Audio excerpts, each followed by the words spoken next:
This week, Drew Nelson and I interview Steve Boik, owner of Frontline Cigars, based out of the western suburbs of Chicago. He started the business in 2019. It's a great story. Also includes a 501c3 profit story benefiting military, first responders, and police officers. You definitely want to tune into this episode. And also, in our second segment, we interview Bill DeLisi. Bill will provide us insight on the current state of Cuban cigars, Cuban cigar business. He will also discuss the past 15 years of the Cuban cigar industry. We have some business projections with sources. So excited about that conversation as well. And what to expect over the Cuban cigar industry over the next 3 to 5 years. Episode 357 of Stogie Geeks starts right now.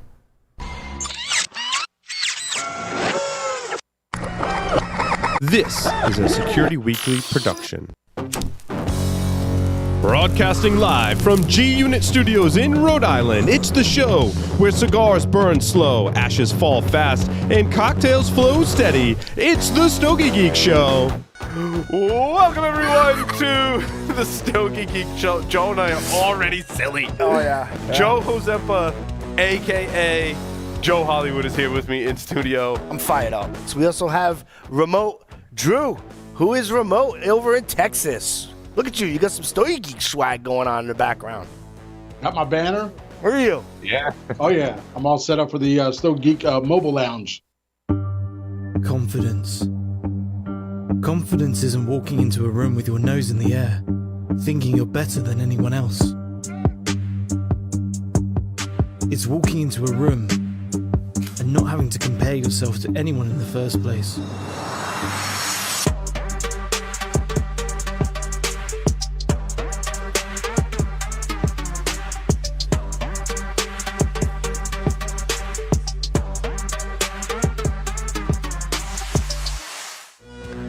Havana Cigar Club, located in Warwick, Rhode Island, is a great place to enjoy a drink and a cigar. Stogie Geeks listeners can find a $5 off coupon on our website by clicking the HCC logo.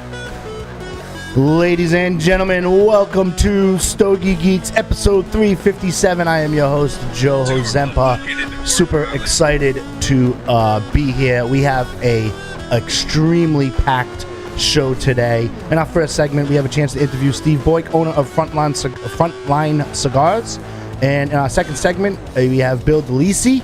We're going to talk about the current state of Cuban cigars and cigar business. And that's a very interesting topic as well.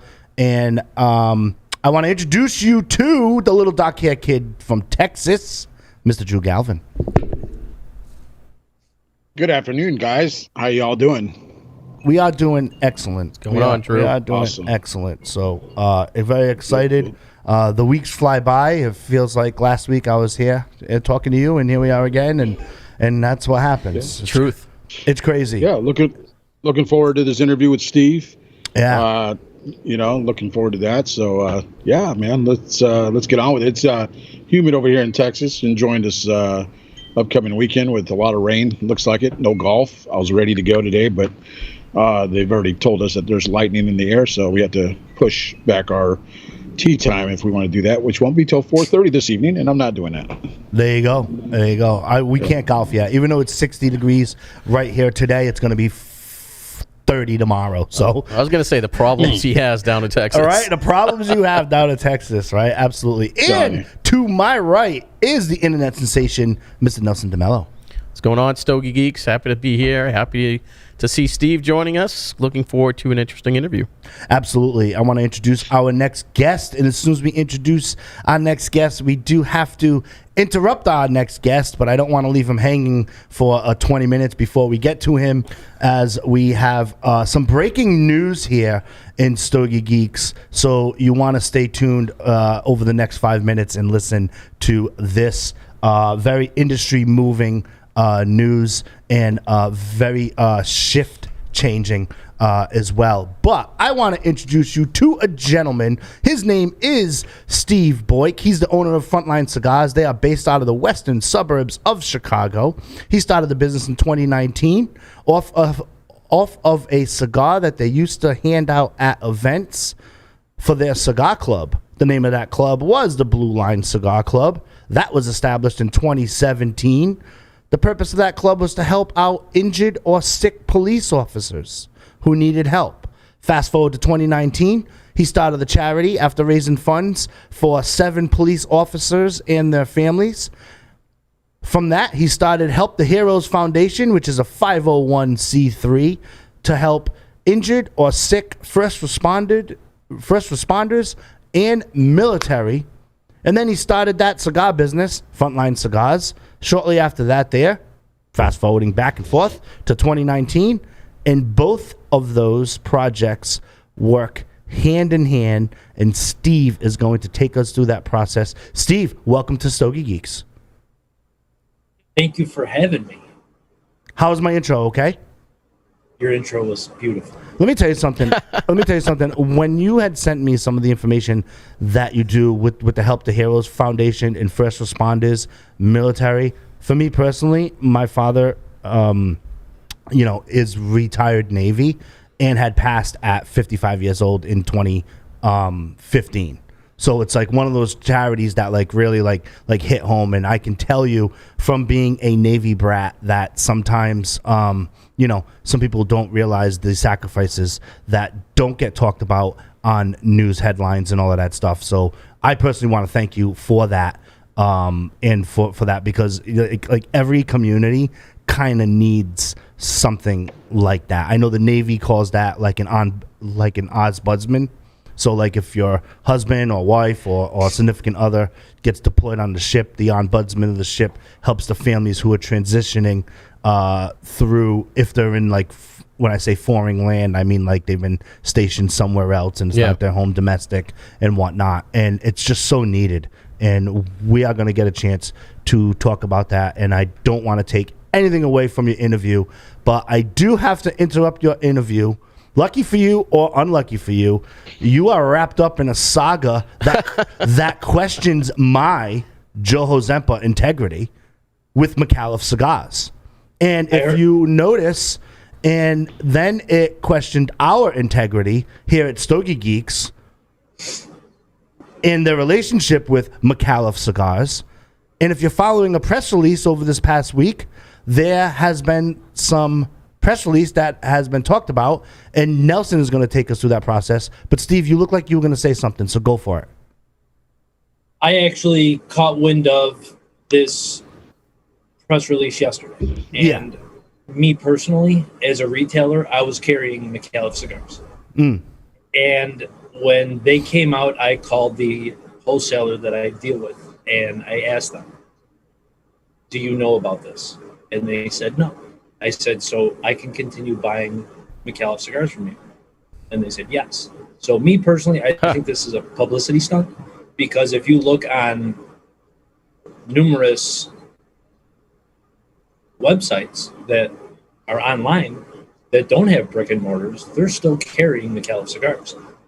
Per Brian, I heard yesterday that no other retailer online got a letter from McAuliffe's lawyer. So publicity stunt? Possibly. That's just my opinion. You know something? As you know, Stogie Geeks who watch and listen, and thank you on behalf of Nelson and Drew and myself, we thank you for listening. You know that our shows are unscripted. It's just my style. Steve can tell you that, I ask for a snippet of who you are if I don't know who you are. And I read it on the show, and we go forth from there. And I want to shelve your comment because I think we're going to have a theme here there. Because my integrity, my personal integrity, and the integrity of this show in the cigar industry was questioned with one of those cease and desist letters there.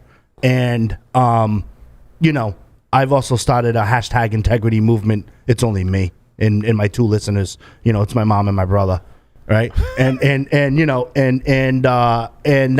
that's where we go from there. But let's get to the point. This is like the first Stogie Geeks episode where we're going to get to all of the points. Yeah. Because we're like so cramped for time. Yeah. Nelson, take us through the process. Yeah, let's get a press release was there, and Nelson actually has a statement that is quoted with permission from Brian at the club. So go for it. Yep. So this actually, Drew had sent this to me yesterday, and I'm pretty sure the press release came out yesterday. And essentially, it's a press release announcing that they sent a cease and desist letter to the Privada Club, the Privada Cigar Club, and asking them to no longer sell McAuliffe cigars, and alleging that they're selling unauthorized cigars. So that's the press release in a nutshell. I reached out to Brian from Privada Club. He is super accessible. I'm a member of the club. I'm not going to hide that.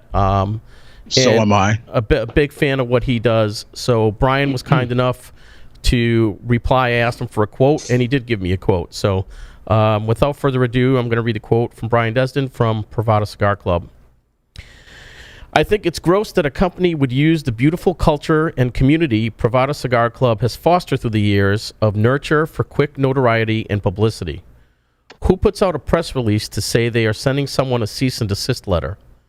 If that does not make their true intentions obvious, I'm not sure what would. I also found it amusing that they took this time to make claims about how good they are for brick and mortar. Of all the companies in our great industry to pull the "you are not good for brick and mortar" with, Privada Cigar Club was definitely a poor choice to target. LCA is Privada. For those that don't know, the LCA is the Limited Cigar Association, which is specific to brick and mortar shops. You can only pick up the LCA cigars in brick and mortar shops. As we all know, the Limited Cigar Association is one of the most exciting things to happen to brick and mortars in a very long time. The LCA not only supports B&Ms financially, but we share our entire Privada family with these local shops, 300 of them across the nation. For some shops, this program kept them alive during the early stages of lockdowns. What other company does this? Ask any online cigar company to share the entire book of business with local shops and see what they say. No one cares more about cigar culture than Privada and its community. Remember, Privada, the LCA, these are not me, meaning Brian. These are our members collectively. We are the next generation of cigar smokers, and whoever wants to use this movement for quick press will most certainly be shooting themselves in the foot. And if you ever shot yourself in the foot, you know how hard it can be to walk around like that. End quote. There you go. Drew, shoot. Shooting themselves in the foot? Yeah, I don't, like I said, I have to agree with Brian. That's why I sent you guys that as soon as that came across my feed. Again, here we go. This person or persons over at McAuliffe have obviously not done their research, have not looked at the whole entire picture, and have decided to do this move. And it's only going to hurt, I believe, one side, and that will remain to be seen. So, in my opinion, it's going to be a wait and see. It is I hate to say it, but I'll say it. But it's a Kardashian moment. What can I do now to get the public to pay attention to me? And this is one of them. So, unfortunately for them, they're going to probably see a lot of emails come down their chute, and people are just going to let them know, that wasn't a cool move, or that wasn't something that needed to be done. So cool. That's it for me. They're here in my backyard. I know where they're at. I know they're here in Texas with us. But yeah, I'm with Brian on this one.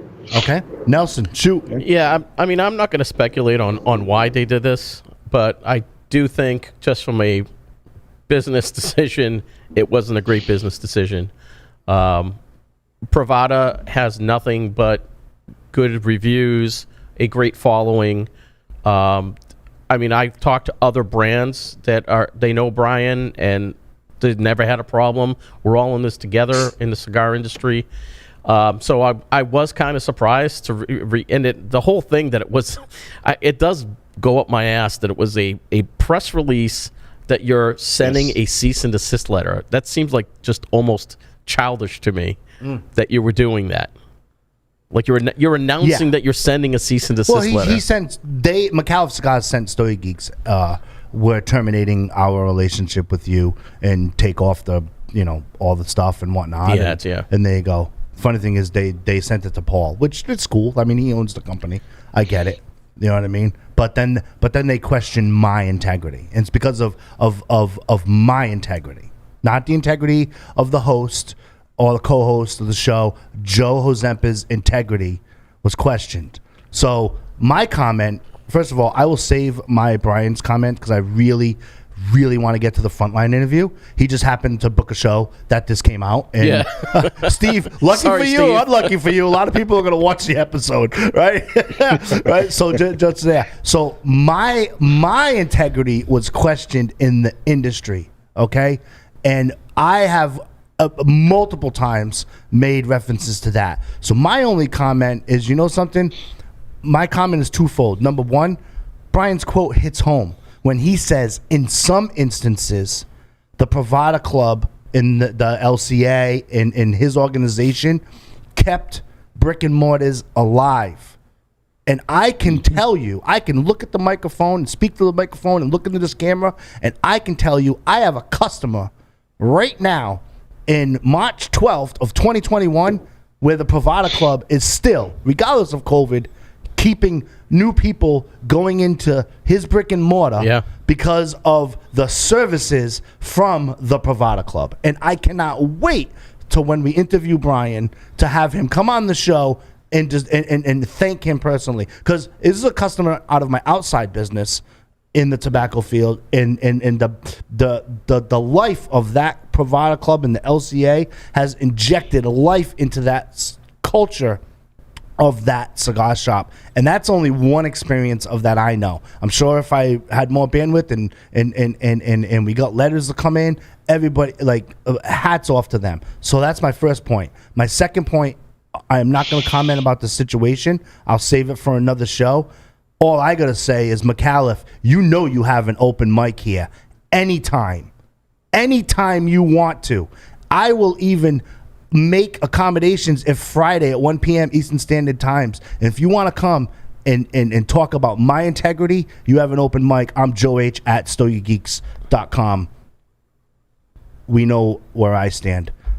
Now, without further ado, Steve, please change the tone of this interview and tell us about Frontline Cigars. So, Frontline Cigars was, like you said, based out of Chicago land area, western suburbs. We're online only. It was developed in 2019. So rewind 2016, I got sick. I was out of work for 3 months, not getting paid. I've been a police officer for the last 15 years. Unfortunately, I cannot be a police officer anymore due to some circumstances that are beyond my control. So in 2016, I got sick, came back to work. We were on midnights. I meet up with a bunch of guys at Dunkin' Donuts for coffee. Go figure, right? And we were just shooting the shit. And he goes, I want to start a cigar club. And I go, for what? And he goes, I want to help out injured or sick cops. Here you were not getting paid for 3 months. Let's do something about this. I said, okay, what do you want to call it? We were just going back and forth. I go, how about the Blue Line Cigar Club? I said, that works. So we came up with the Blue Line Cigar Club on Facebook. In a year and a half, we donated over $60,000 to injured or sick cops. Wow. So a total of 7 families. And it was getting too much for me, so we started a charity. Charity got introduced in probably March, April, May of 2019, and it's called Help the Heroes Foundation. It's a 501c3 helping out injured or sick first responders and military personnel. Just recently, we donated over 100 masks to the Philadelphia Fire Department. There was another fire department in Virginia where we donated goggles, safety goggles, and masks. We've donated probably over 5 to 10 gallons of hand sanitizer to the Cook County Sheriff's Department, Lysol. Pretty much every department out there that needed something contacted us, and no questions asked, boom, it was gone. You had it. So that's what we do. We try to help out those that serve on the front lines. But you had the Blue Line Cigar Club, right? Yes. And then how did you transition from there To the to where you cigars. are today? Yeah. So we had a cigar that was made for the club called the Blue Line Cigar Club cigar. And it just so happened to be this cigar that I'm holding right now, that I'm smoking right now. So I have a friend who has been in the business since 2015. His name is Raphael. He owns Don Rafa Cigars. Don Rafa Cigars is based out of Chicago as well. He has his flavored line, which is from the Dominican Republic. And he just recently, within the last 2 years, bought a factory in Nicaragua. And he is the one that makes my Defender cigar and will be making my cigars here on forward.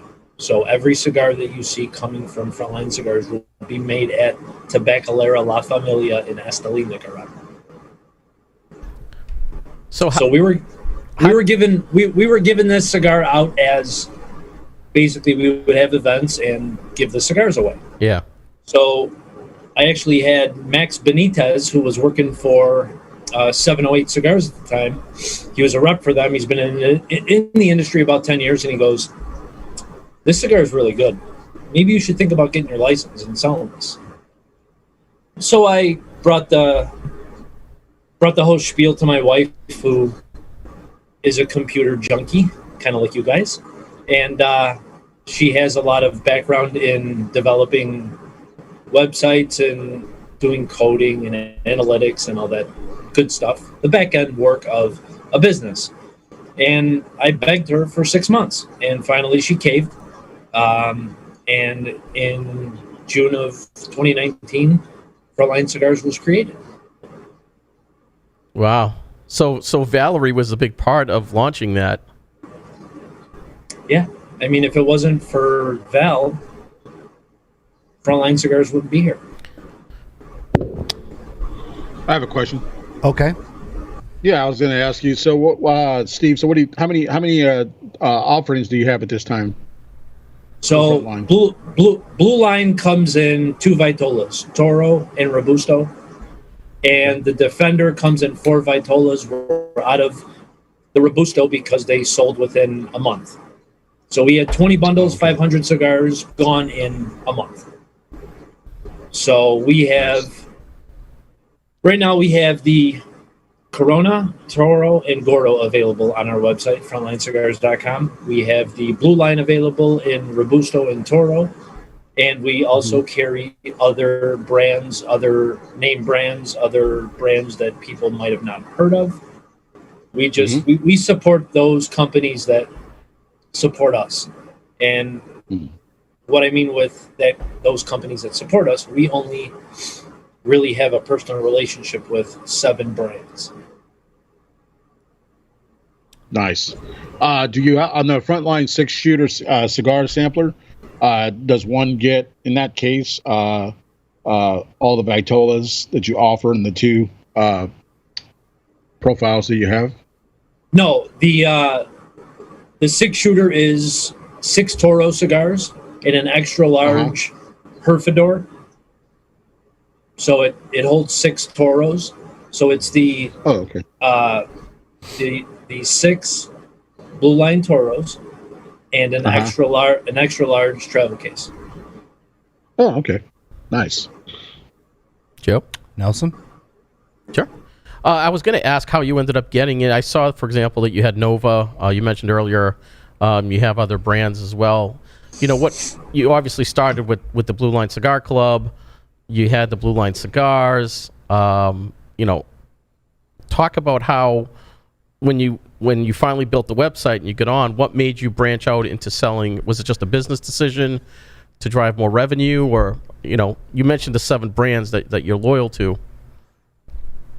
Yeah, so I have a distributor that is a wholesaler that is literally 10 minutes from me, so I could pick up pretty much almost anything, but not anything. Meaning, like if I want Espinosa Comfortably Numb, which we carry, I have to go through a online wholesale distributor who I have been buying from them for the last 2 years. I actually use two wholesalers online, and I have two wholesalers here in Illinois that I frequently go to get other cigars that aren't on that website or on those websites.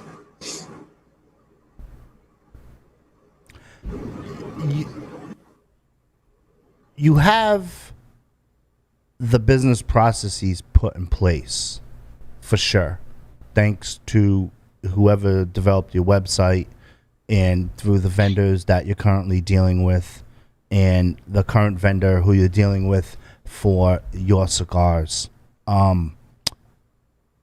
Next logical step in business is to bring it to scale, right? So, in other words, maybe it's 2,500 or 5,000 cigars for the next offering or whichever. I'm making the numbers up, right?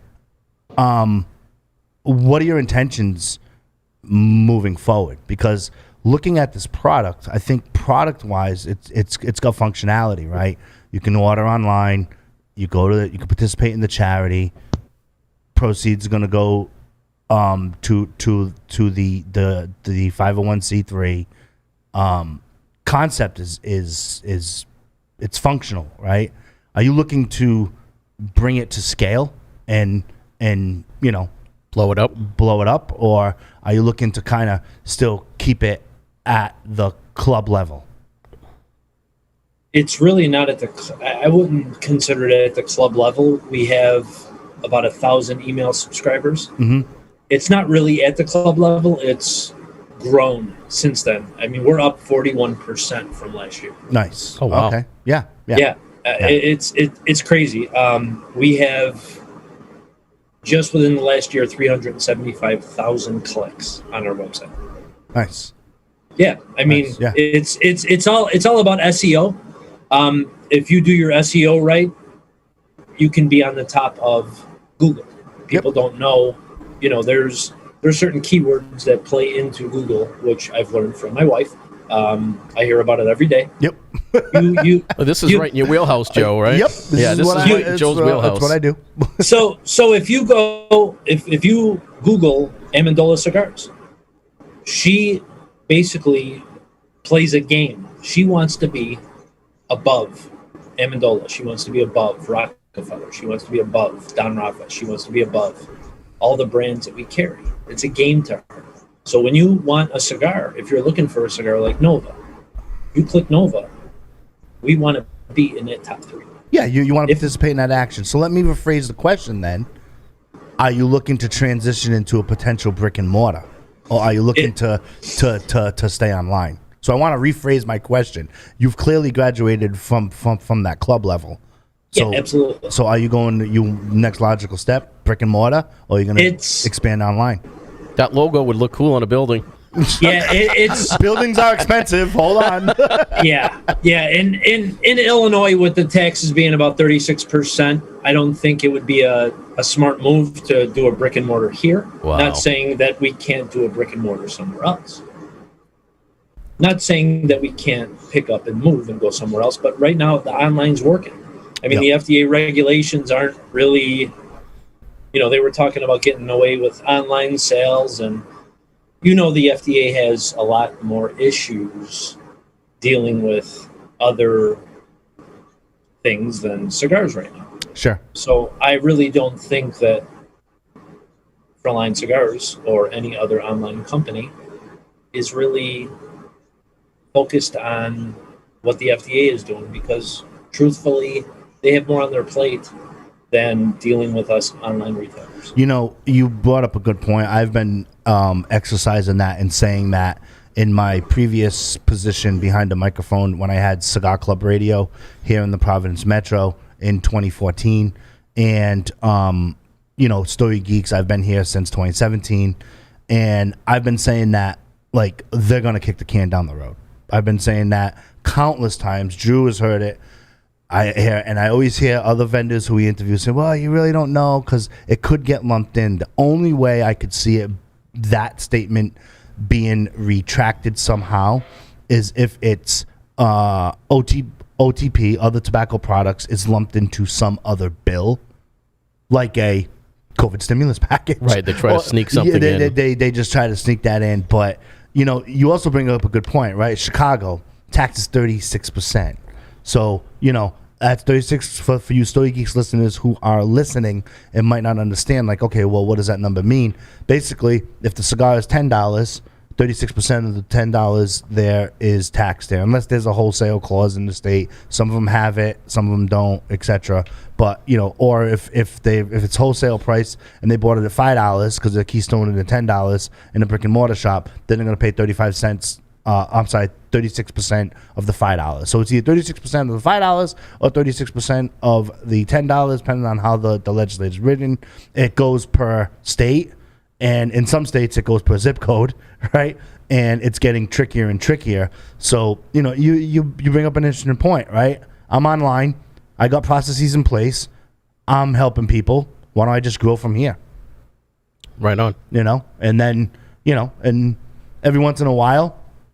Hey, if you're in the Chicago area, once a year, in a post-COVID era, you throw a big-ass party with a tent and thank everyone for participating in your program. You know what I mean? Have you done that in the past, Steve? Have you held any frontline events in the Chicago area?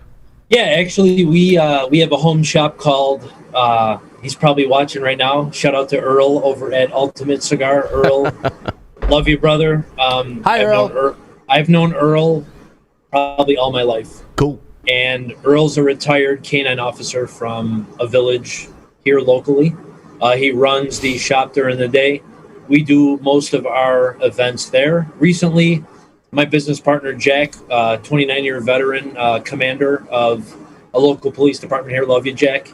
What's up, Sugar? We call each other Sugar or Baby. I had to put that in there. I'm sorry. That's cool. He's probably behind his desk right now laughing his ass off. Jack was actually at Karma Cigar Bar in Indiana, and they had an event.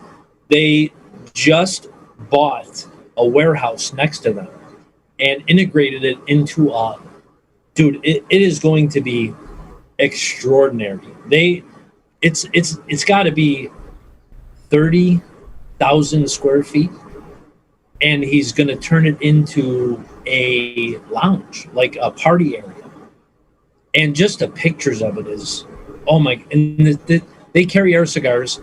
They are very supportive of first responders. So Karma Cigar Bar, Indiana, Ultimate Cigar Bar in Villa Park, Illinois. Those are the two main cigar lounges that we visit. There are not, when I first started this business, I did a lot of foot traffic here in the Chicagoland area.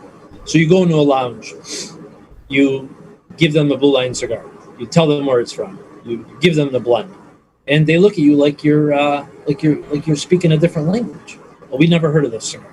We'll try it out. We'll let you know. You never hear back from them. Yeah. So you were hustling. We visited probably 20 cigar lounges here in the Chicagoland area, and we're probably in 5. Yeah. I mean, and then you get calls later on in, a couple of years later, hey, we'd like to carry your cigar.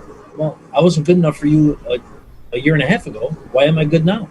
Don't shoot your foot. Don't shoot your foot. We started the episode like that. But Joe, I'm very loyal. I'm very loyal, and I'm one of those guys that if you don't give a shit about me now, or if you don't give a shit about me before, why give a shit about me now? I understand your point. I can make an argument. I'm agree. I'm a loyal person as well. Sometimes it's a flaw, right? Sometimes I often think to myself, very often for 20 change years now, like loyalty is like failure to accept the truth. Sometimes it gets to a point, right? But in business, it's all timing, right? Yeah. So in other words, if you went to their door the first time and they said no for whatever reason, maybe that brick and mortar was struggling. Maybe they didn't want to gamble and take a chance on an unknown cigar.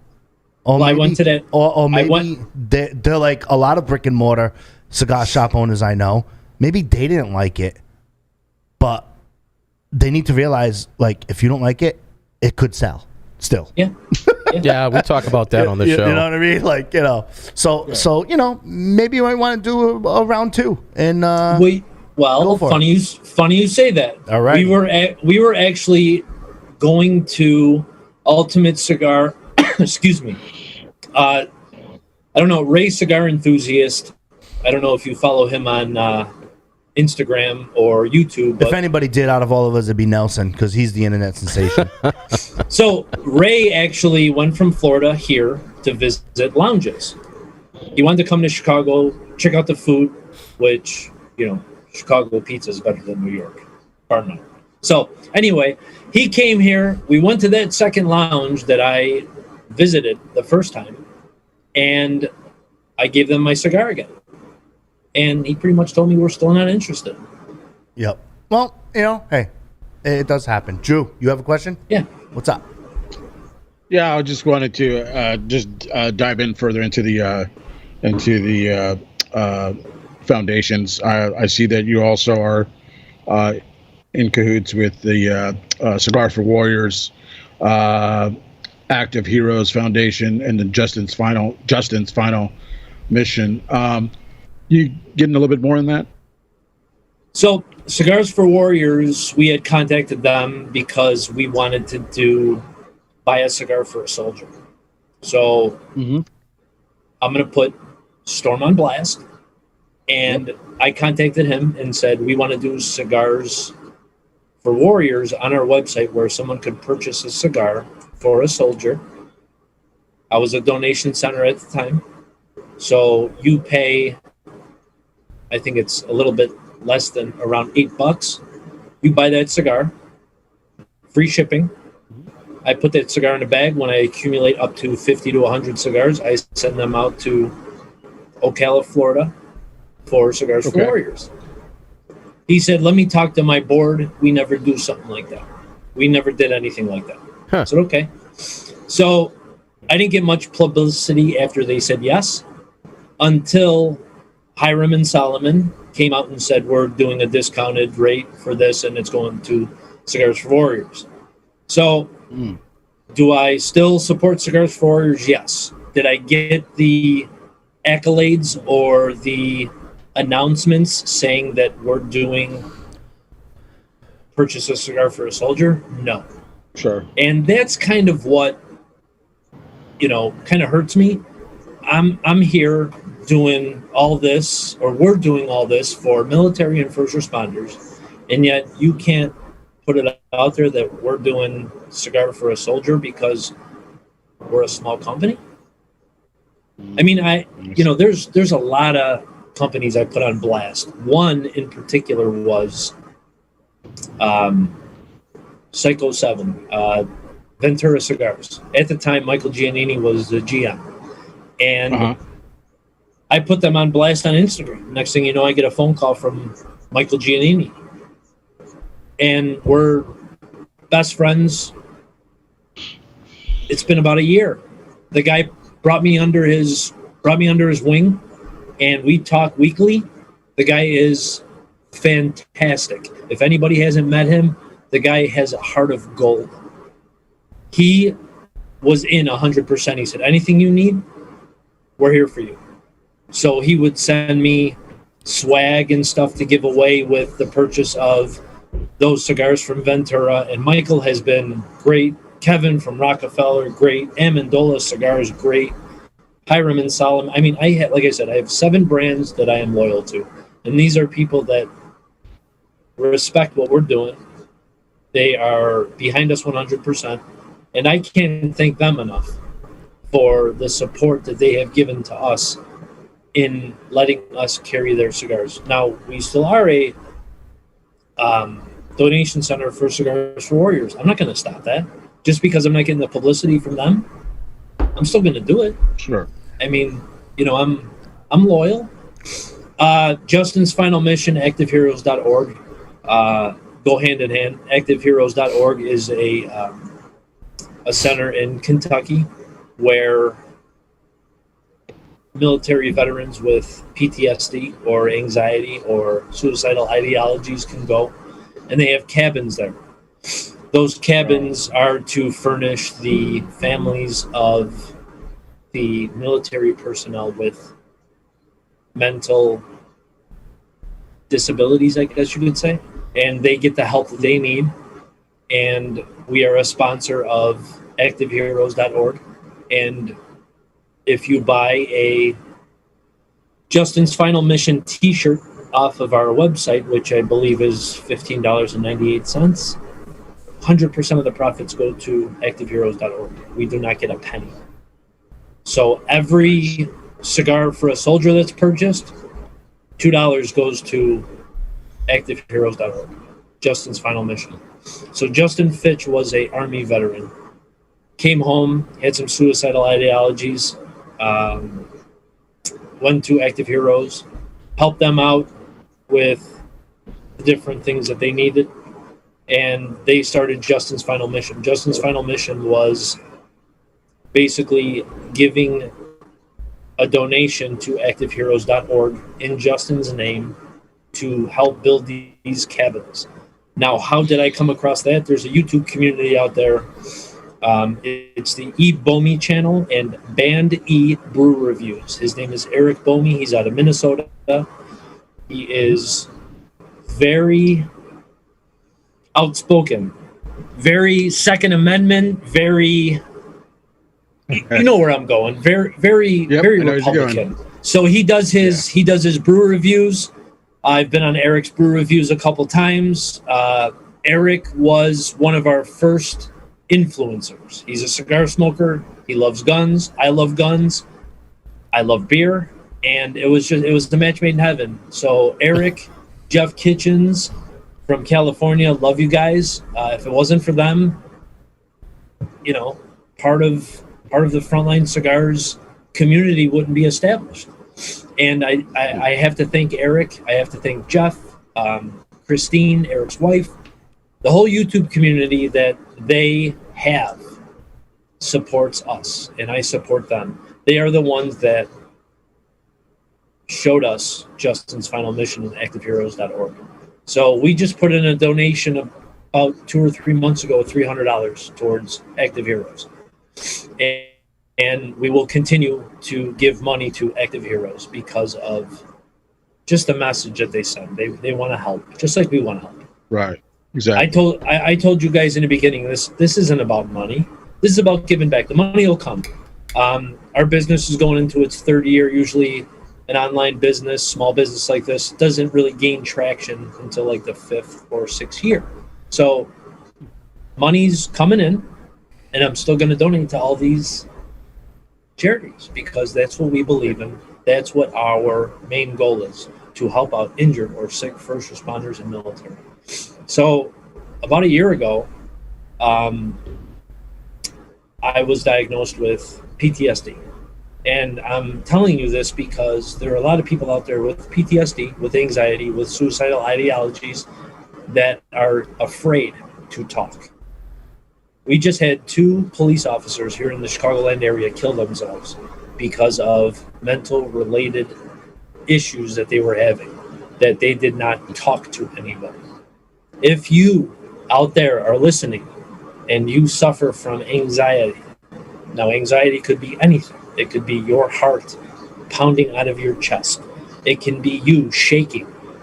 You on your floor one morning, curled up in the fetal position, on the phone with Cop Line, crying your eyes out because you don't know what the fuck's going on. That happened to me.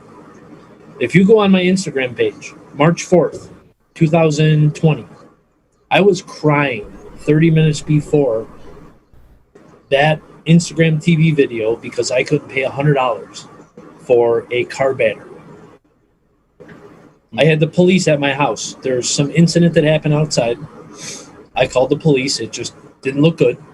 And they came to my house. Well, I was in my basement crying. Guy comes at the door. I notice a CIT pin, which is crisis intervention. I am crisis intervention certified. So I saw that pin. He goes, "Can I talk to you?" I said, "No." And he goes, "Are you okay?" I said, "No." And he goes, "What's going on?" And I said, "Could you come down in the basement?" He goes, "Well, I really don't want to." I go, "Look, I'm a policeman. I'm off the job right now. Can you please come talk to me? We came in the basement. I told him everything that was going on. He calmed me down. He left the house. I did my video. And March 4th, you could see the wellness in my eyes as I'm doing the video.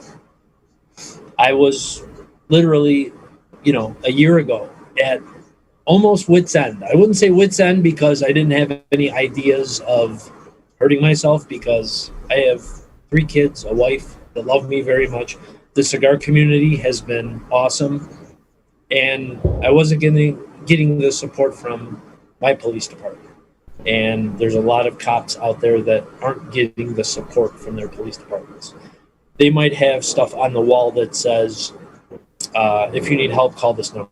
Well, I called that number. Right. 8 hours later, they contacted me. 8 hours later. Who wants to wait 8 hours later when you're down in the dumps? You don't know what's going on. And you call me 8 hours later and want to talk to me? I told her on the phone, if I was suicidal, I would have been dead. But fortunately enough, I wasn't suicidal, and I talked to her for about 10 minutes and told her I didn't need her service anymore, because Copline actually helped me that day find a counselor within 5 minutes. And I'm here today, medicated. I can't work as a police officer anymore, but that's okay, because I have Frontline Cigars. I have guys like you. I have the cigar community that's welcomed me with open arms. I have stickers on this wall behind me that represent all the people that support us. I have stickers all throughout this basement with people that support us. I don't need a police department. I don't need a police department supporting me, because you know what? I have enough support right here. Right. I was going to say that here in Texas, we have a large, as a lot of people know, we have a large military family members here in the state of Texas. And, one thing that a lot of the cigar lounges do is that, if you're a military, ex-military, it doesn't matter, frontline, a frontline person, and you need a place to come and have a cigar and maybe just kick back and relax. I can't tell you the support that is given here. It's so phenomenal. I mean, I know they're not looking for a handout, but we end up buying, we'd like to buy them a cigar and thank them for their service or whatever it is that they're in on the front lines, from medical all the way down to the, fire department and whatnot, everybody in between. So it's pretty cool here, because we have these specialized boxes or lockers that is dedicated to a service member, and anytime they need a cigar, we like to invite them in, and they reach into that locker, grab a cigar, and go have a seat and relax. And the camaraderie that you meet with the other folks that are there in the lounge at the time. I mean, there's so many people there to talk to, and it's great. It's a great support system. I think a lot of people that think about lounges are a little intimidated when they go in there. They're, especially if they haven't had that experience. They walk in and they see a bunch of other men and women, and it's great. It's great to share stories of family and things that are going around that they need some kind of just someone to listen to them and whatnot. So if I definitely do you have anybody here in Texas that you're working with, a brick and mortar? Actually, Smoker's Alibi. Okay. I don't know. I believe it's Laredo, Texas. They carry our cigars. Yeah. Great people. Mm-hmm. They have a mobile cigar lounge. It's actually a refurbished cigar lounge created from a school bus. Jeez. Mm-hmm. And they carry our cigars. We are, they're only in Texas. We're in a bunch of stores in Illinois. We're in Indiana at Karma. Viajante Stogie Road in South Carolina carries our cigars online. Mm-hmm. So I mean, we're slowly getting out there. Okay. But I'll see what I like to share with some of my cigar lounges that I interact with, and make them aware of your programs and whatnot, and see if they can support you in that endeavor as well. And I appreciate that. They have a pretty awesome bus. It's a mobile bus, that school bus that they turn into a smoking lounge. We also have many lakes here in Texas. A lot of people don't know that, and we actually have, I think, like 3 pontoons that are smoking pontoons. So it's pretty cool to have those and whatnot. So definitely like to share your information with some of the other lounge owners, and they support other endeavors with a lot of frontline personnel, and I'll definitely share your information around, so get you more known here in Texas. Well, shout out to Mick, Adam, and John Harper, who are watching right now. Love you guys. They are part of my Zoom group. I started a Zoom group April 23rd of 2020 for cigar smokers who suffer from PTSD, anxiety, and any mental disorder. It was basically first responders and military. We have 47 members. We meet up 3 times a week, Tuesday, Thursday, and Saturday. And these guys are like family.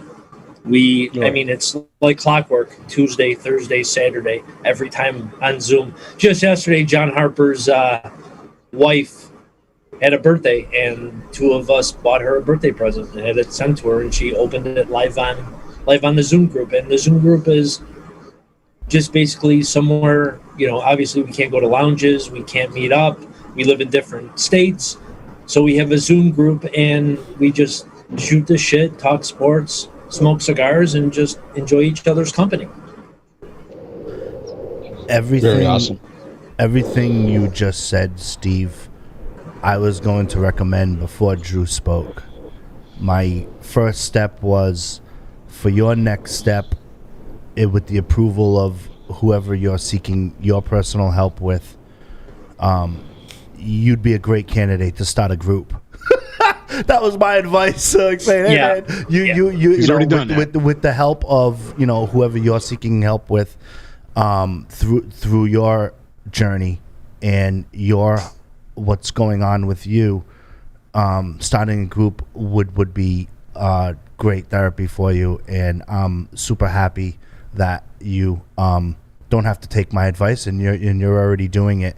And I think that's really, really cool. You've touched upon your story just hits home for me. I have a little brother who's 10 years younger than me, and he's an active duty police officer. Well, thank you for his service. And 100%. I don't know whatever his name is. Thank you. His name is Matt, right? Matt. Yeah. Matt, be safe. Yes. We got your 6, bro. Just watch your 6. And it's like one of those things where, I try to call him every day, and with my life, it turns into every other day, which is pretty good. And I always try to, get his 6, right? and make sure that he's all set. And he, tells me some stories, and I try to let him talk about it. He's young, you know what I mean? Well, he's always gonna be my little brother, right? He's in his 30s, right? But it's like, and I've watched him go through that journey, and it's crazy that what police officers have to go through on a daily basis, or even an hourly basis. You also mentioned that you had someone who was in K-9. I actually have had experience in June of 2099 of traveling with the Miami PD K-9. 2099? No. Yeah, I was just gonna say what's 1999. I graduated you said college. 2099. I probably did. I'm not drinking. That's probably my problem. All right. In 1999, I traveled with the Miami PD for 2 overnights, 3rd shift.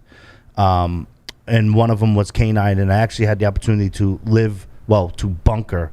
Like, we stayed at one of my friends from high school. His sister married a Miami PD officer and moved down to just outside of Miami. Yeah. And so we stayed at their house, and it's amazing to see the relationship between the K-9 police officer and the dog. Oh, wow. Like, and it's amazing like when he would jump in the shower, the dog be like by the door, like it's time to work.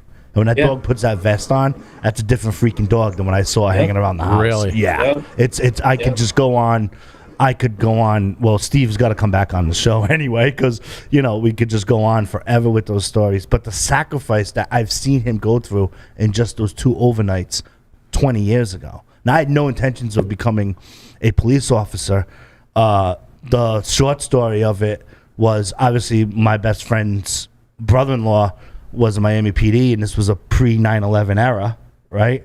And it's like, hey, you want to do a ride-in lawn? I'm like, hell yeah, dude, let's go. Like, right. You know what I mean? And In Miami? Dude, I could spend like 4 hours telling you like night 1 and another 4 hours telling you like night 2. Holy and crap. The lessons. And keep in mind, right? I'm coming out of it. I have no intentions to do this for a living. And my takeaway of those nights were just crazy. And so I've seen the sacrifice just on 48-hour level. Right, just a sliver. It's not even right. And then they have to go through, police officers work, most of them, it's not a 9 to 5, right? It's I get called in, you have a wraparound shift, you get mandated, you got paperwork to fill out because you found a freaking I don't know the code for it, but a dead body, right? You got to fill out paperwork. Just the paperwork after your shift is ridiculous, and so getting a sliver of that in your story hits home, right? I worry about that with my little brother. You know what I mean? I worry about that with military families. I mean, my father came back from Desert Storm, and long story painless, he died at 55. Like, he just couldn't get it together. You know what I mean? And what it does to the family and the help that's out there, and it just just listening to you, this will probably be like one of the Stogie Geek episodes that I don't talk. Because it's like your message for your business and your business platform is set, and I see nothing but growth for you. Yeah, I come from an Air Force based family. My grandfather was World War I, my uncle was World War II, and my dad played 4 years of baseball in the Air Force. He was drafted from Schurz High School here in Chicago by the the New York Giants before they were the San Francisco Giants. Went to the Air Force, was a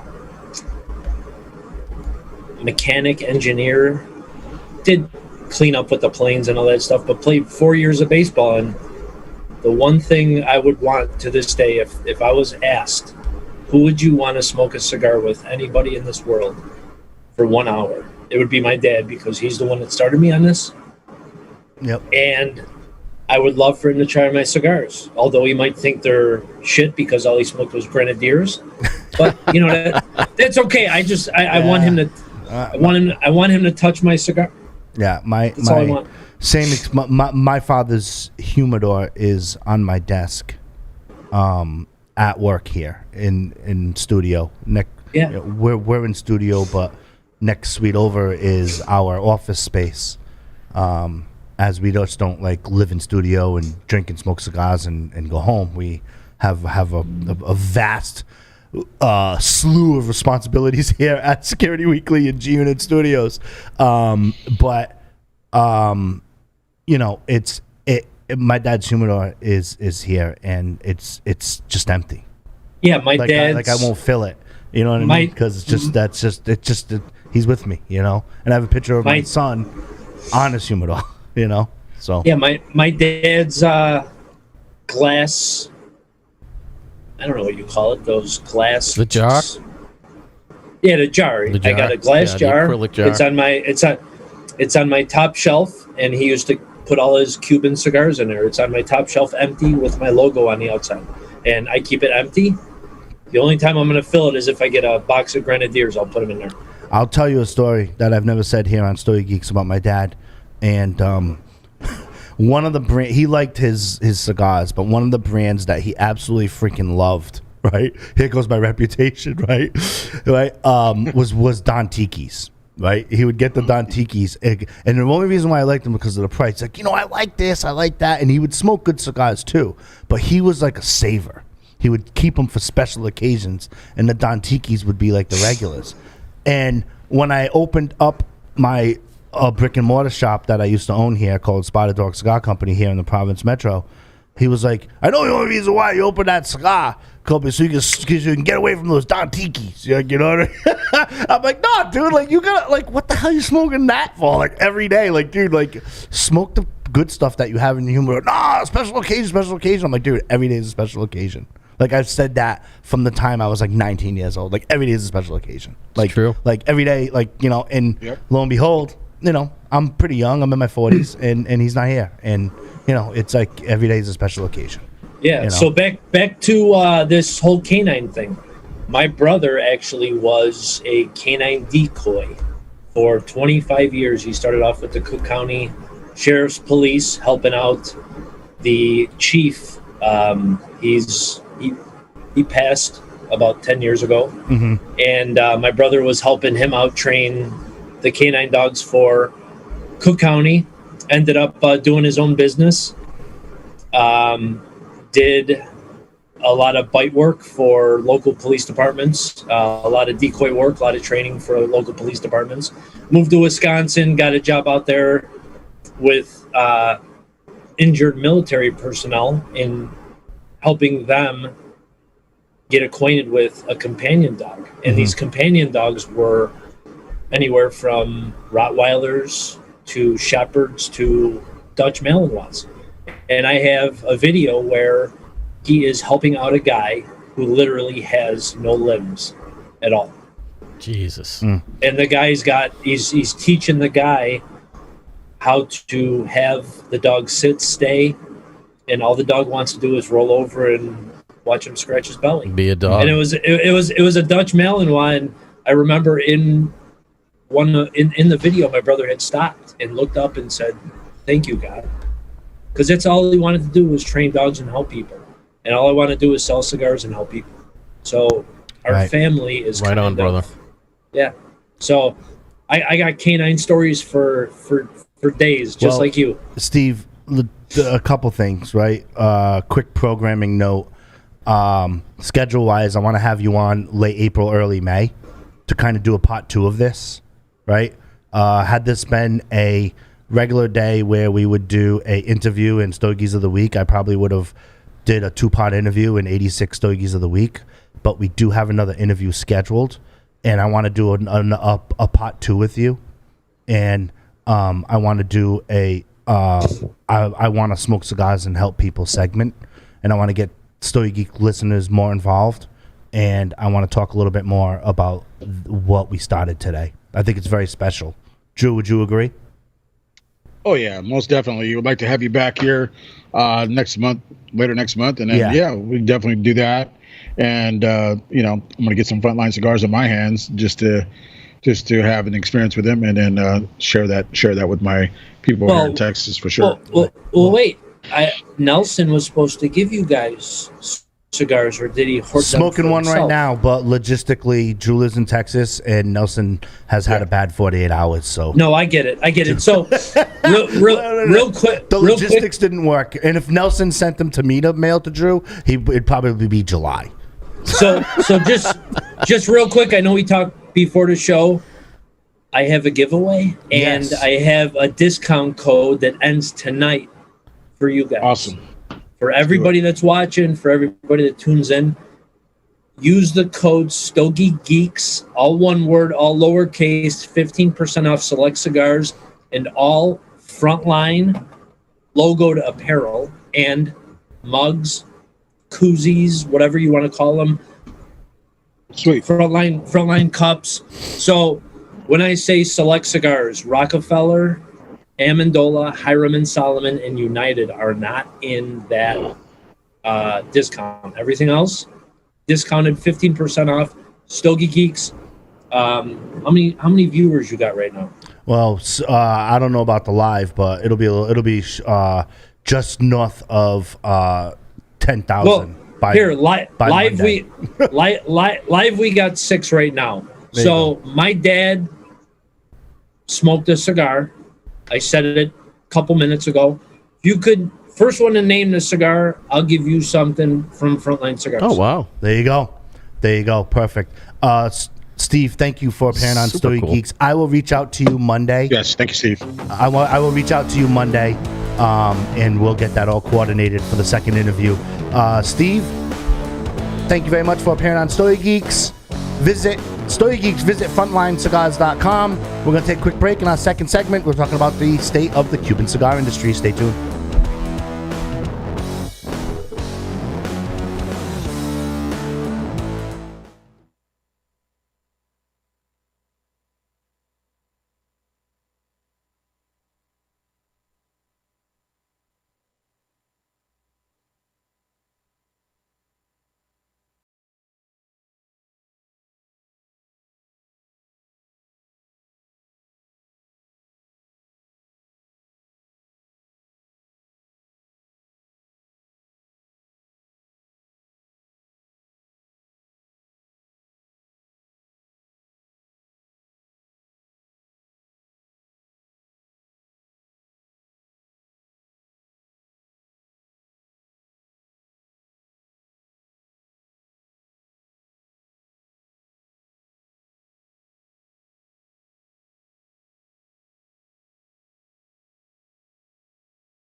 Plasencia Cigars. Perfected for more than 150 years. Yours to enjoy now. Stogie Geeks, welcome to the second segment of Stogie Geeks. This is episode 357. For any show notes, you go to stogiegeeks.com/357. In this segment, Nelson, Drew, and myself interview Bill DeLisi. Bill is going to provide us with insight on the current state of Cuban cigars. He'll also discuss the past 15 or so years of the Cuban cigar industry. We have some business projections and what we can expect from that industry over the next 3 to 5 years or so. Bill, welcome to Stogie Geeks. Thank you, Joe. Good to be here. Yeah, absolutely. Drew, say hi to Bill. Bill, how's it going out there? Where you at, Bill? I'm in Southern California. It doesn't look like it because I'm freezing my ass off, but yes, I'm in Southern California. Where about? What? I'm from Southern California. Rancho Cucamonga. Oh, okay. No, yep. I'm up in the East Los Angeles area, Long Beach, Downey, Paramount, Lakewood area. So you know the weather that Right. we have is unusual today. Yes, I do know that. My sister lives out that way in Corona. Yeah.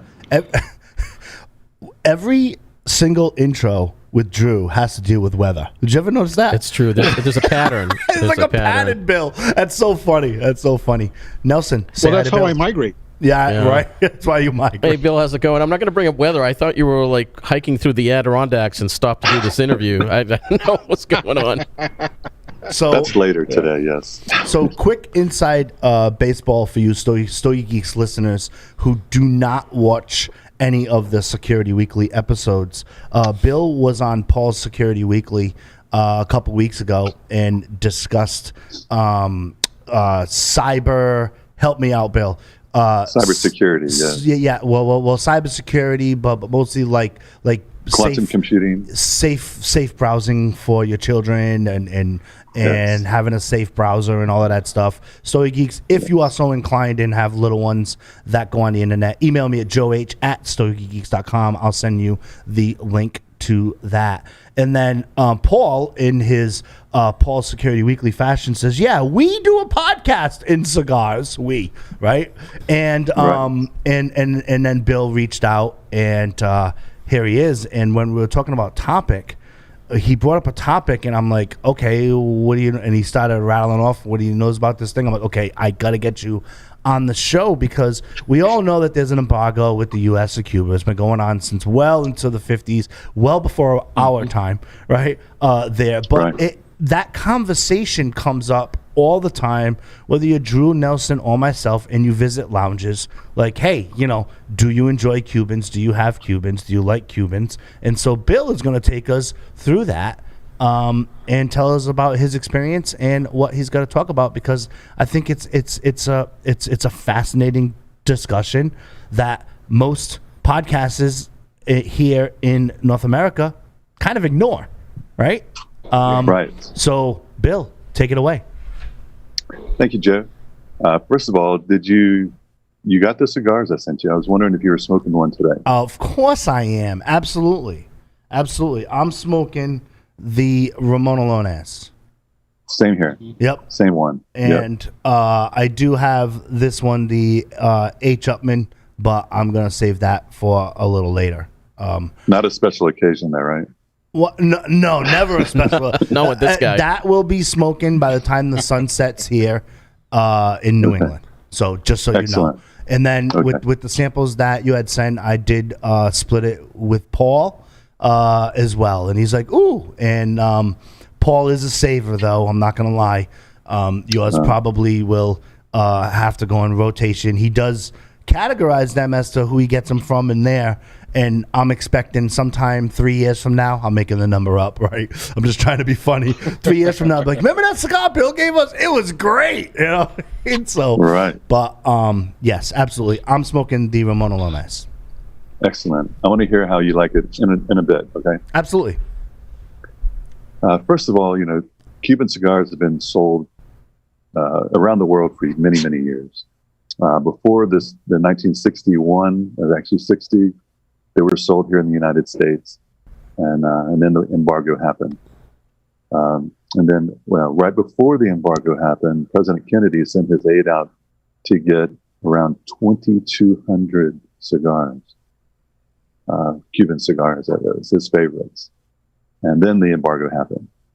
I don't blame him, because that's probably what I would have done as well. But since then, Cuban has struggled a bit, but since they have the best cigars on the planet, they still sell a lot of cigars. I'm going to talk mostly about the last 20 years, and then mostly about the last 5 years, and then the next 5 years. Since 2000, let's say 1999, when 1999 happened, that's when Cuban cigars around the world went crazy. Everybody wanted them. There was such a demand that they had to increase the amount of rollers that they had. They had to use all of the tobacco, which normally they would just use the best parts. And the industry, this Cuban cigar industry, went straight downhill. 1999, 2000, 2001. If anyone has boxes from back in, there's a lot of what we call tent posts in those boxes where you couldn't, it's like sucking a bowling ball through a garden hose. It's just impossible. And then after that, they slowly started learning what they needed to know, got better at rolling. 2004 was one of the most exceptional years. They had the LEs, which is the limited edition cigars. They also had the advent of the regional cigars, which actually started in 2005. And even to this day, if you can get a box from 2004, it's probably going to be pretty good. And then you have 2008, which is the next best year. 2008, certain box codes like POS are really, really good. And the cigars, most of them, I would say 80% of them were exceptional. One thing you need to know is if you have a bad box of cigars, whether they be Cuban or anything else, they're not going to age well. They're not going to, 10 years later, they're not going to be amazing cigars. You have to start out with decent cigars, and then they can be really good. If you have great cigars, then they're going to be world class. A lot of the 2008 stock were great cigars. So today, they're world class. But I believe in the last 20 years, the best year for Cuban cigars so far, 2020 is looking good, but is 2014. Certain box codes like ULA, MLU, MLO, MLU, these box codes, if you can get them, are like gold. These 2014 boxes are exceptional, which means today, which is 7 years later, they're crazy good. Some of the best cooked cigars on the planet. And then after that, we had some problems with weather, problems with the economy in Cuba. The biggest problems have been the last 3 years. The last 3 years, we've had the embargo, which really hurt Cuba. Venezuela was banned from giving supplies to Cuba. You had a lack of fertilizer, a lack of pretty much everything dealing with cigars, machinery, gasoline, everything. And they pretty much had to go old school. What you're seeing in 2020 is a result of that. Late 2019, early 2020, and into really late 2020 are some of the best cigars I've seen in 20 years. Now, don't tell anybody, because everyone's going to go out and buy them, and there's not going to be enough left for me. So. My first question out of the gate is, yes, if you have an opportunity to get your hands on some Cubans, how do you know what year they're from? Like, how do you know that as a consumer? Is it luck?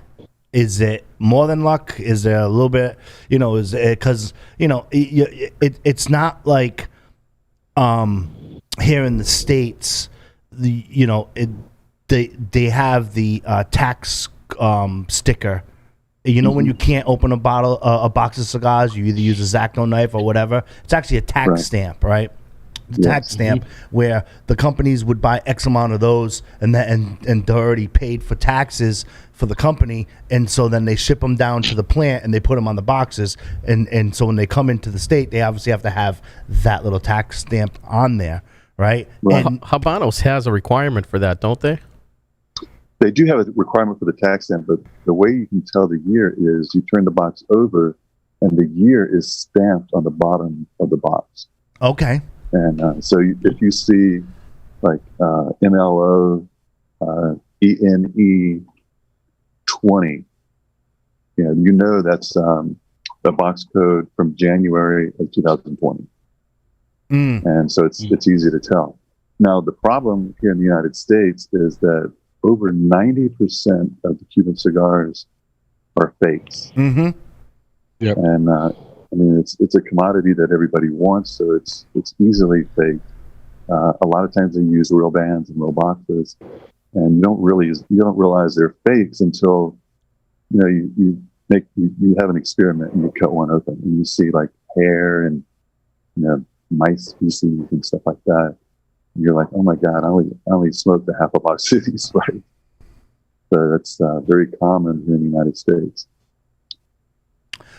I have another question, but I don't want to hog. Like I could literally do this segment there. Nelson, you want to go? Sure. So, I mean, I like to acquire them through whatever means I acquire them through. And one of the things, talking about the date and the stamp, the Habanos SA, I guess it's an organization, right? They supposedly are where you can confirm the validity of that box. Is that really true, or is that bunk? They have a website. If you just Google Habanos and authenticity, I've used their site. Yeah, and then from, I believe it was 2007 or 8, maybe 9, they started putting the serial numbers on the tax stamp. And so you can cross-reference that serial number with that website, and then you can get authenticity of the cigar. Okay. Now the problem is the counterfeiters are going to they're going to use that box, and they're going to resell it with counterfeit cigars. And so if you look, there's like on eBay, people are selling boxes, just the boxes as collector's items, and people are stocking them up. You just want to be careful and buy from somebody or a place that you're well aware that they sell authentic Cuban cigars. Mm-hmm. Before we get to a question from Drew, I want to kind of stay suit for those listeners out there as opposed to the ones that are going to watch the show.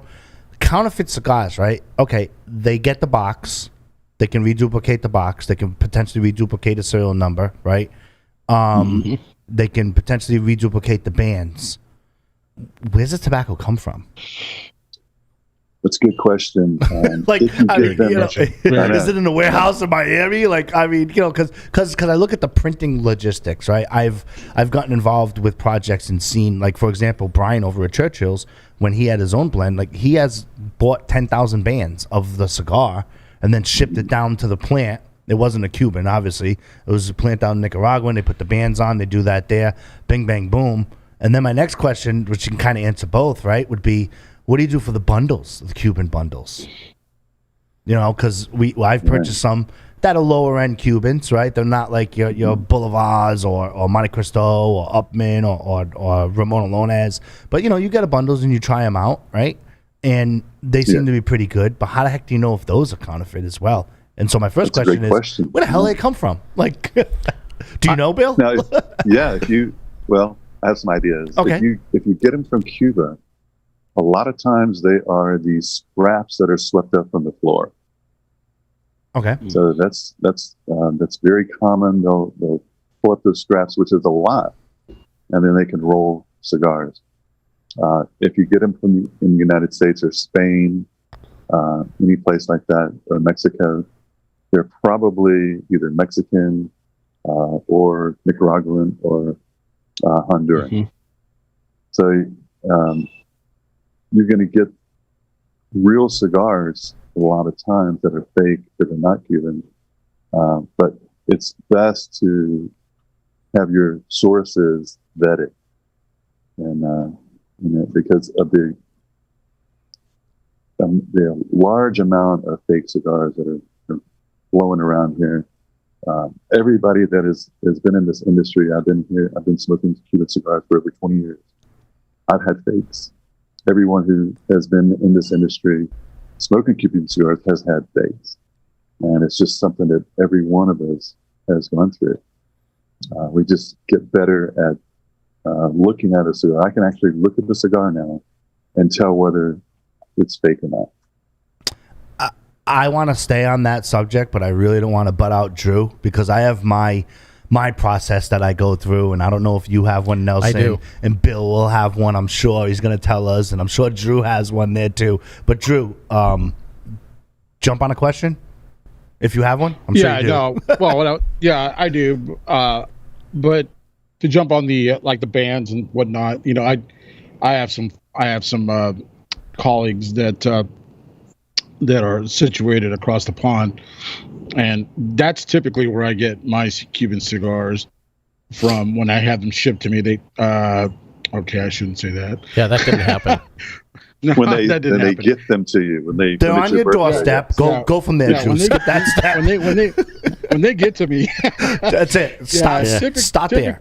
Yeah, when I start looking at bands from here, like from some of the shops, like when I go down to Mexico, and you'll see like Cuban, like let's just say Cohiba, and then you look at the bands from there, and then you come and look at the band. I look at the real band of the cigar that I've received.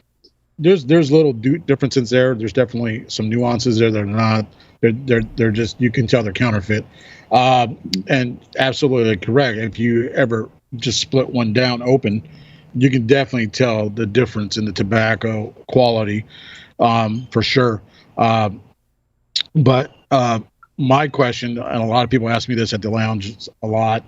I have some friends that do go down to Cuba, and I believe they're allowed to bring back something, not much, but they always ask about question about Cuban seeds that are then transported, or at least people tout that they're Cuban seeds that they are growing in other regions. Is that, I mean, how does one really, really accept that is it a Cuban? Can you say that that's a Cuban seed tobacco leaf that's in there? I mean, that's my question. That's a great question. That is a great question. And one of the reasons why I smoke Cuban cigars is because early 2000, I helped a study in Canada do lab results on tobacco. And what they were trying to do is they were trying to be able to do a quick chemical analysis of the tobacco coming into Canada and determine whether it's Cuban or not. And so all they wanted to know was whether it was Cuban or not. And the reason is because they had like a 40 or 50% tax on Cuban cigars. Yeah. And people were getting around that by putting them in Dominican boxes or taking the labels off and sending them in bundles. So what they found, and this is crazy, but what they found was that the Cuban tobacco has the least amount of malic acid of anywhere in the world. Malic acid is the same component that makes sour apples sour. So you're looking, and one of the reasons why Cuban cigars are so in demand is because of the lack of that sourness. And if you ever smoke a Cuban cigar and then compare it with any other cigar, the initial taste, you'll get just a little pucker. You'll get a little bit of sourness, and then it may dissipate through your smoking process because your mouth will get used to it. taste buds will get used to it. But that is a difference between Cuban soil and the soil around the world. So if it's Cuban tobacco, it doesn't matter where it's grown unless it's grown in Cuba. You're not going to, I mean, that's where they, in Nicaragua, that's what they started with Cuban tobacco seeds. And they have great plants, but it's grown in malic acid rich soil. So you're going to get that flavor that is not Cuban. And so that's a great question. Yeah, that's definitely what my suggestion is. Taste. You know, I like I said, tell them you have to smoke some Cuban cigars. You know, organically. You know, you have to really get that sense of what the consistency in the flavor and in the soils.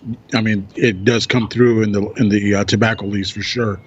So that was one of my experiences when I'm smoking a true Cuban cigar, is that flavor is none other like other ones that you can tell they're grown in the DR or Honduras or wherever they're grown in South America. But you definitely can tell the difference in that. And so, Bill, please don't hesitate to tell me if I know my shit or if I'm full of shit, right? Which is fine. Okay. Right? My experience without, I want to get into like an appearance of trying to diagnose like if it's a fake or not, right? Mm-hmm. But I'm gonna skip that part for now, and we'll get to it. Nelson, please keep me on track because there's two things that I'm skipping, and normally I just forget, and Nelson always brings it back. When I'm smoking a Cuban, and I tell people, like, you know, hey, like, you know, if we got a box of these and we're splitting them with friends and we're gonna smoke them together and do that there, I notice it's not, I don't want to go as far as saying like it's a tight draw, but the characteristic of a tight draw, what I mean by that is there's a subtleness to the burn and there's a slowness to the burn as opposed to cigars from any other region. And then I also want to kind of semicolon that with saying, hey, there's also a lingering effect, not from smoke content, but from the wrapper content on my palate. Yep. On there. And that's like my if I smoke a Cuban and it kind of, you know, I don't want to say smokes quick, but it's kind of like, okay, the draw is, it gives to me, it gives the characteristics of it being tight. Am I kind of on point with that, or am I just totally, do I know my shit, or am I full of shit? You are not full of shit, okay? Thank you, sir. About this. About this, right? Yes. Well, yes, about this. It's so you've picked up on that as well. Absolutely. Yeah. And Cuban cigars, they roll these cigars to be a little bit tight, and that's so that you smoke them slower, so you can taste nuances. You can take your time with a cigar. Like, for example, a Robusto sized Cuban cigar may last almost twice as long as a non-Cuban Robusto sized cigar. And it's, you know, people don't understand why Cuban cigars are so tight, but that's the reason. They do that on purpose. Now, you do get, they are human made. You do get some that are loose and some that are really too tight, but the majority of them are just right, which is just tight enough to make you smoke them slower. Yeah. Any characteristics you want to shoot to Bill, Drew? Well, the other thing to that too, like I was telling you earlier, Joe, I was smoking the, I can't say that word 100%. Partagas. I have some Lewis. I can't say that, Joe. How do you say that? Lusitanias? I always want to call, yes, Lusitanias. There you go. And and you're talking about tight and not being so loose, but like the ash on this, and this is the ash. When I was smoking earlier, I mean, I could still pick it up. It's very nice and somewhat tight. It's grayish. It's not as black or charcoaly. And the way it falls off the cigar on its own. I mean, I don't have to flick it. I know with some of my other cigars that are from other South American countries, I have to either tap it or whatnot for it to fall. But in this one here, it just falls off on its own, like in segments. And I truly had from that cigar 1, 2, 3, 4 pieces of ash that stayed together. And so that's been my other experience with some of the Partagas cigars. So I just wanted to kind of put that out there. Is that something that they can also go by, I guess? I'm just kind of putting that question out there. That's a good question, but I believe that there's a lot of cigars around the world that are rolled a lot better than they used to be. So you're going to get a tighter ash. But most of the time, Cuban cigars always have tight ash because of the way that tobacco is bundled, the way they have a tighter roll. So that's a good observation. Yeah. Nelson, I'm learning. Do I'm you educated. have an observation? You Yeah, I do, and I have to say I've created my own journey of Cuban cigars over the last 12 months. I started getting more into them, and it's funny you were talking about the fakes. I've experienced both. There's some where you can just look at the band and there's no way this thing is real. But there was a couple of times where I thought it smoked funny, and I said, "The hell with it!" I cut it open, bro. The stuff I saw inside that thing. What, like a kitchen sink? It was I'm like, it literally looked like somebody just swept the floor. Mm-hmm. There were stems. Like, actually, that was part of the thing too. The feel of the cigar kind of gave it away. There was clearly stems in there. But Bill, the other thing we haven't talked about that I've just noticed on my own. So I keep my Cubans separate because of the cigar beetles and all that, right? Yes. And I find that my Tupperware, where I keep it, has a unique aroma. And it's a mix. I have all mix of Cuban cigars in there, but there is a unique aroma that does not live in my other stuff. Yes. That I think, that's very wise. To me, identifies the Cuban cigar. And I think just the opposite. I think that non-Cubans have that unique aroma that identifies a non-Cuban cigar, which is basically the same thing you were saying. Right. Yeah. Yeah. But I look at it opposite, because every non-Cuban cigar that I've smelled has that distinct odor. And it's definitely non-Cuban. I actually had a blind test where a friend of mine would put the cigar up to my nose. I'd have my eyes shut and I could say Cuban, non-Cuban, Cuban, non-Cuban. and it was 100%, which blew his mind, but it's just something that I'm very aware of, as you are as well. And I even have a separate dry box for my non-Cuban cigars if I smoke them. And and the only time really I smoke them is I belong to a blog, I guess a online community called Cigar Pass. We have virtual herps every Saturday night, and we have smoking parties where someone would send out a bunch of cigars, and then we would all smoke them and compare the taste and stuff. And so that's pretty much the only time I smoke a non-Cuban cigar. But I do also send out Cuban cigars, which everyone is very thankful for. And and they're starting to notice the difference. They're truly, I mean, you got to get past the embargo taboo, and all of that stuff. But there is truly, like we talk about being passionate about the regular cigars that we have in our rotation, but there is truly a romance when you sit down and have a true Cuban cigar. And it's an experience. There's not a lot of relights needed at all. And as someone like me who talks a lot and on the show, right? I mean, I've lit this thing once and started the interview and I'm still going. And it's just like, it's there, and it's just a slow burning cigar. I'm smoking that Ramon Alones.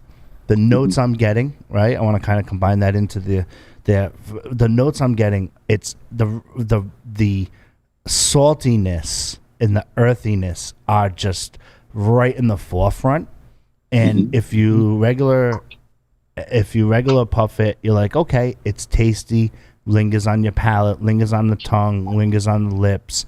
Really strong salty component, really strong earthy component, but not gritty earth, right?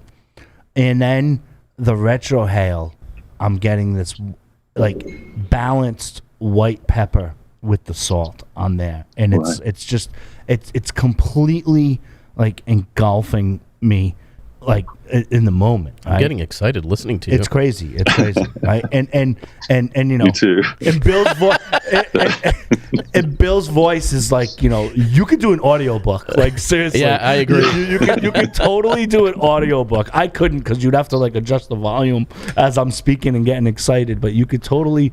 There you go, Bill. You can do a Cuban audiobook, right? But As you light the Cuban cigar, you notice this. Oh my God. I like it. I like it, right? And so, like, what were you getting from the cigar that you shared with us with that Ramon Alones?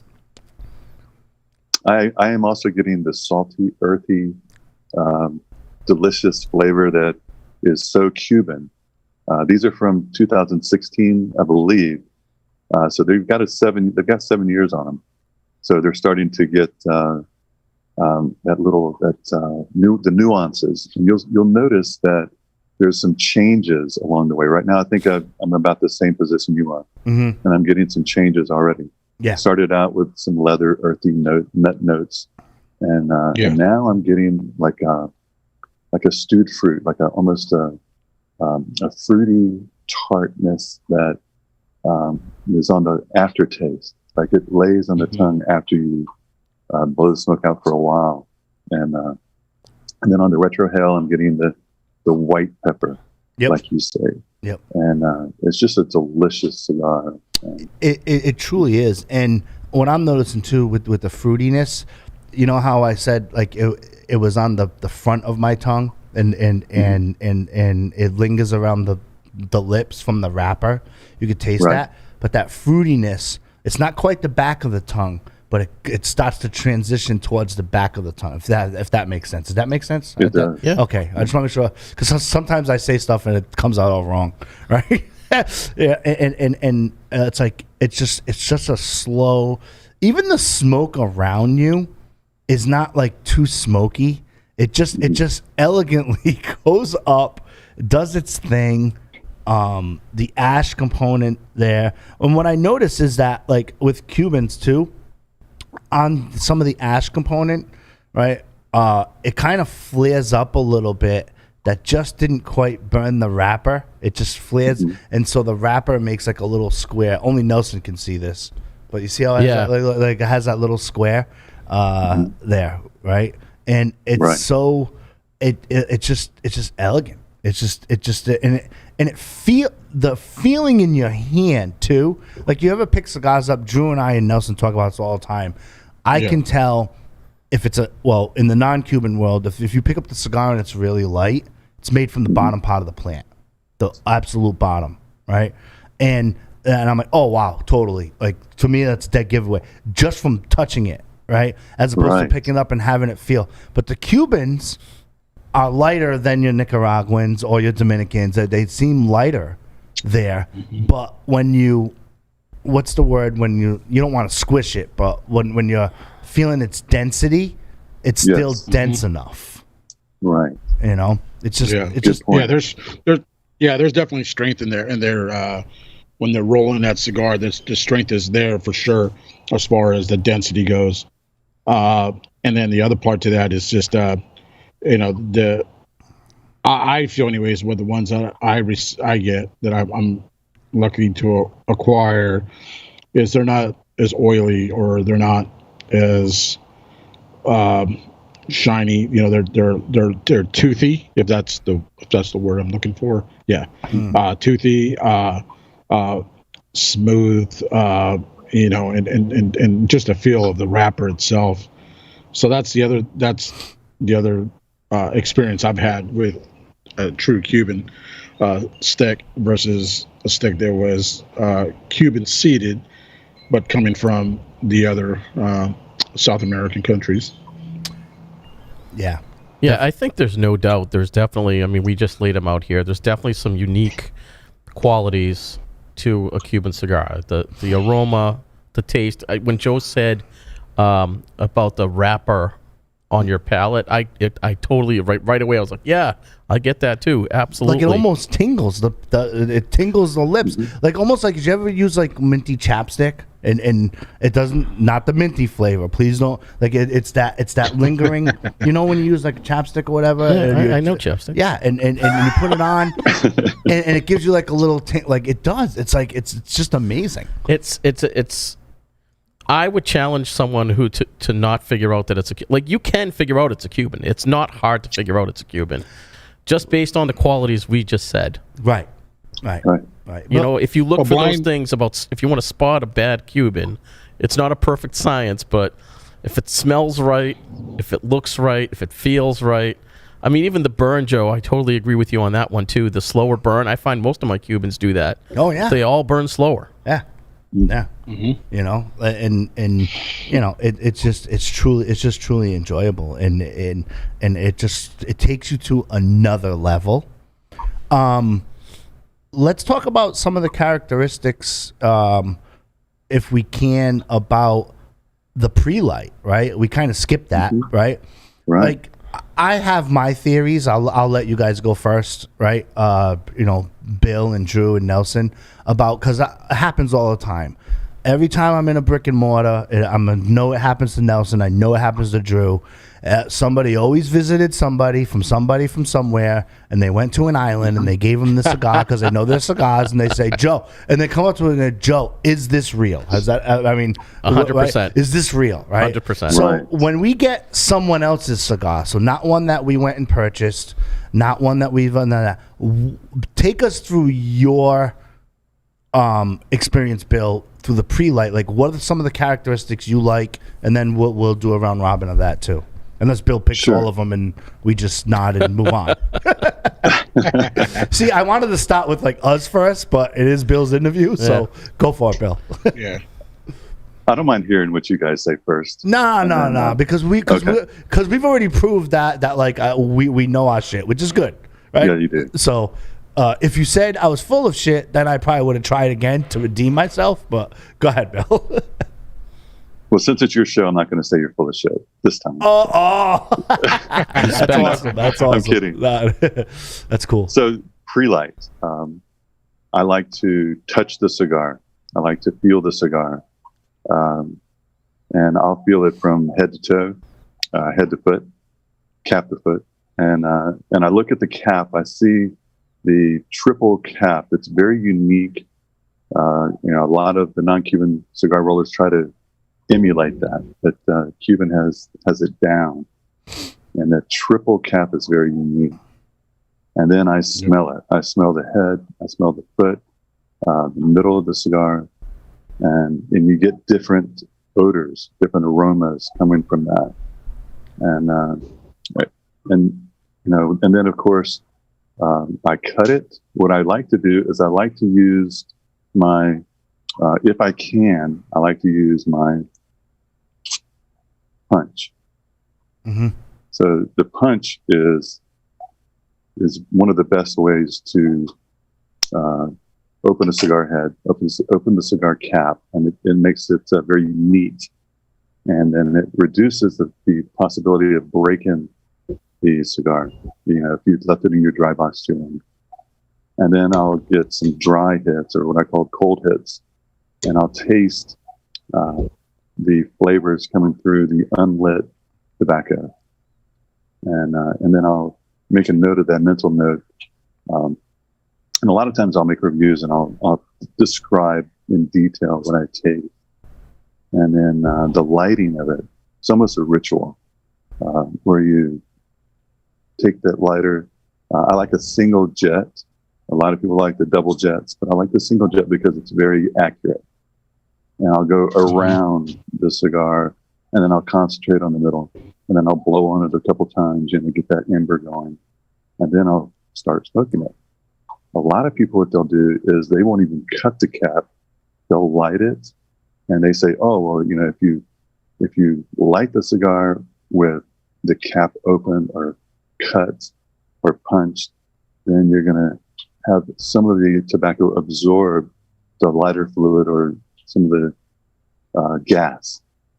Now, I'm not sure about that A lot of people swear by it, but I'm not sure about that. So I just cut it or punch it and then light it and then smoke it. What about you guys? Well, first thing I do is I look at the cap, right, of the cigar, and you can see me, right, Bill? Like you can see Yes. us. Okay, I've never did a reverse show where I was interviewed out of here. I've been remote, and my co-host was remote, but I've never done it that way. So I just want to make sure that you can see me. What I've noticed about the cap is that as it goes, I'm going to use the bigger unlit cigars as a sample. But what I've noticed is that it goes up the side of the cigar, and then before the top of the cap, it's almost like a 45-degree angle around the cap before the cap. And that's so if I didn't know you and you said and you were with a friend, Bill, and you said, hey, I got this Cuban from a friend who visited an island, is this real? The first thing I do is I look at the cap, and if it doesn't have that ledge, it's out the door, right? So in other words, it almost goes up like this, the side of the cigar, and then it's a 45-degree angle, and then on top where there's a gap in my hands is the cap part of it.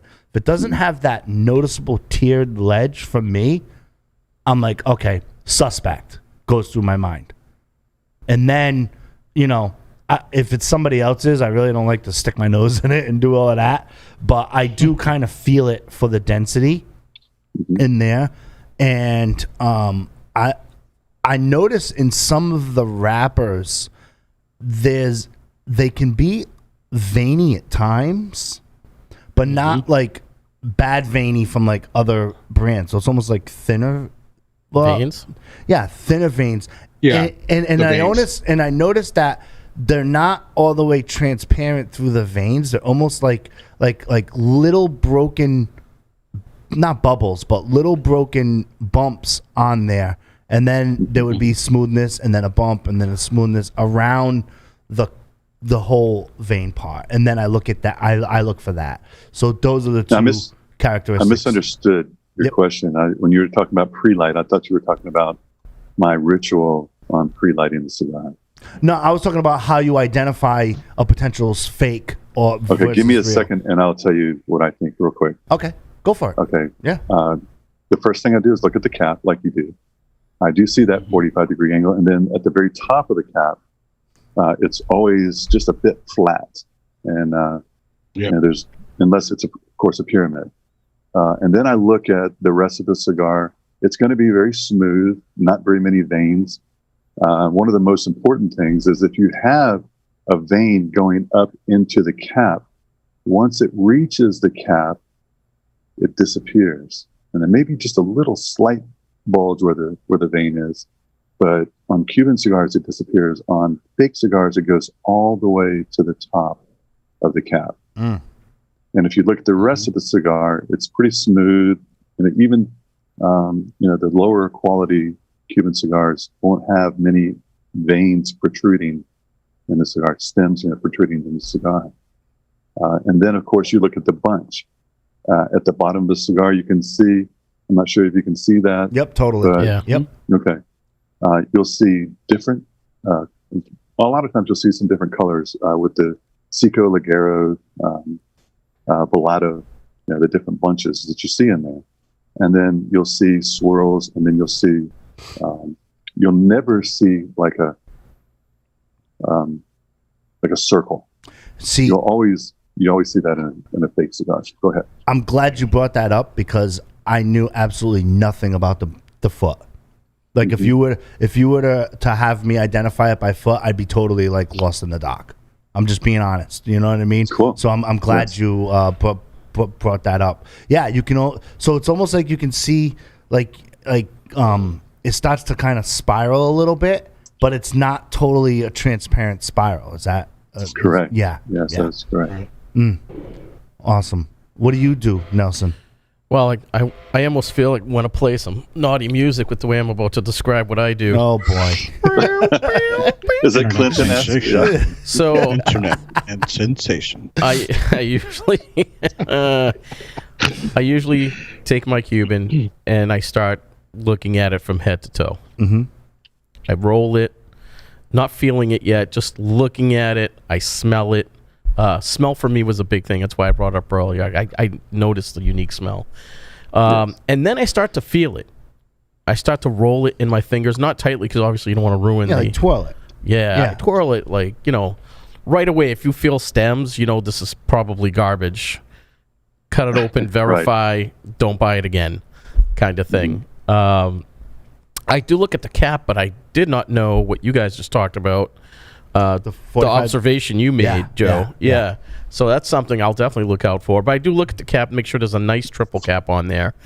And then, that's it. That's my ritual. The band, obviously. I look at the band. I've been burned enough times now that, you start to pay attention to the bands. Mm-hmm. But that's really it. And obviously the smoke itself. Sometimes you can smoke it and this thing's fake. Sure. Yeah. Yeah. Yeah.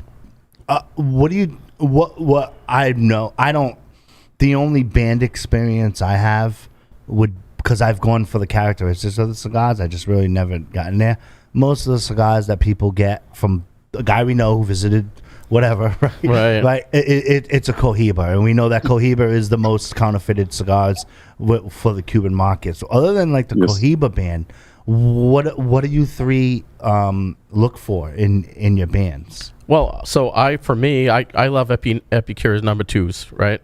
Mm-hmm. And I have seen a rash of fake ones where, so on the band, there's this gold leaf line that goes around the whole band. It's a little design. It's at angles, right? And if you look at a real one and a fake one, it's a lot thinner on the fake ones. It's super thinner, where the other one is bold and wider on the other one. That actually was the same cigar that I said the first time I cut one open, and it was like someone dumped a dustpan in the wrapper. That's the reason I opened it. I saw that the band was way off, and I was like, "Screw this! There's no way this is real." And I cut it open, and confirmation made. Drew, what do you do for the bands or for your ritual? No, the ritual. I just look at the foot, the body, then I go to the cap, and I guillotine cut mine because I actually like to just kind of squish the tip once I get a little moisture on there, just to get some of that natural flavor as much as possible. But I have the fortunate to have 2 Cuban cigar rollers here. Well, one of them's a manufacturer, Rojas, and then the other one is Mario Alamanza. These guys are actually certified rollers in Cuba when they were there, and they have educated me to understand that the cigars are not they're very high quality in wrapper binder filler. It takes about 100 steps to even roll a cigar in Cuba. So there's a lot that goes into it that they themselves, because that's what they do in Cuba. They're as Noel Rojas has told us, and as Marlo's told me, they basically pick out what you're going to do for a living in that country. And if you have that the acuity to roll the cigar, then you go on to further training, so to speak. And they it's a very tedious process for them. The tobaccos, when they're brought in from the fields or when they're at the barns or they're curing houses, then they go through and they inspect them, the wrapper, and they go through this process of picking out only the best that they feel that they are going to make in that time. So being able to have those 2 here in my backyard here in Texas, it's great because they have showed me what to look for, and most of all, just enjoy the cigar once, so yeah, I look at the foot, look at the cigar itself, the body of it, and then the cap. Like I said, I like to taste the tobacco, so get it a little bit moistened and then do my pre-light which I do with pretty much standards. So I just kind of go around it with a single torch burner just around the edges, just to get that aroma going, to get my senses ready for what I'm about to do on my first draw. And then I bring in the soft burner, the soft lighter in to light it so that the temperature is not aggravated, I guess, if you want to say that. Because again, once you understand that cigar has gone through a 100-step process, and it's been like that forever, you really want to appreciate that cigar. It's I don't care what the price point is. You really want to get the most out of it as you can in that experience. Switching gears here, Bill. Yeah. Like in most Cubans, and in this one that I'm having now, incredible floral component. Mm-hmm. Like a bouquet of transition. Yes. When you're going through Cuban cigars. Mm-hmm. You know, like there's one thing I've noticed from I've done my round robin of the Rojas kit, FYI, Yes. for you Stogie Geeks and for Nelson and Drew, and I can almost do an episode of which region for Nicaragua and what characteristics are there. From that kit. From that kit, and I've done around. I have notes upon like months. I've been on that journey, and the flavor wheel. and driving that out, but just street cred. Bringing it back to how it relates to this episode, right? When you have a Cuban, right, like that you get. It's not a one-trick pony, right? It's not going to be a pepper bomb or a salt bomb or sour is only usually at that first inch, and then it dissipates quick. It transitions. While you're smoking, that smoothness that I was telling, that slowness, that cadence stops. It's like almost like if you took off your watch, like you would like lose time. Right, and you could lose time smoking a Cuban cigar because it's the floral component becomes very dominant with different, and you could also like subcategorize that. Right. You know, have you noticed that, Bill? Like when absolutely, yes, yeah, absolutely. And I noticed that the cigars that were rolled in the summer months, of course, on the virgin thighs, are a little saltier on your lips. And, business.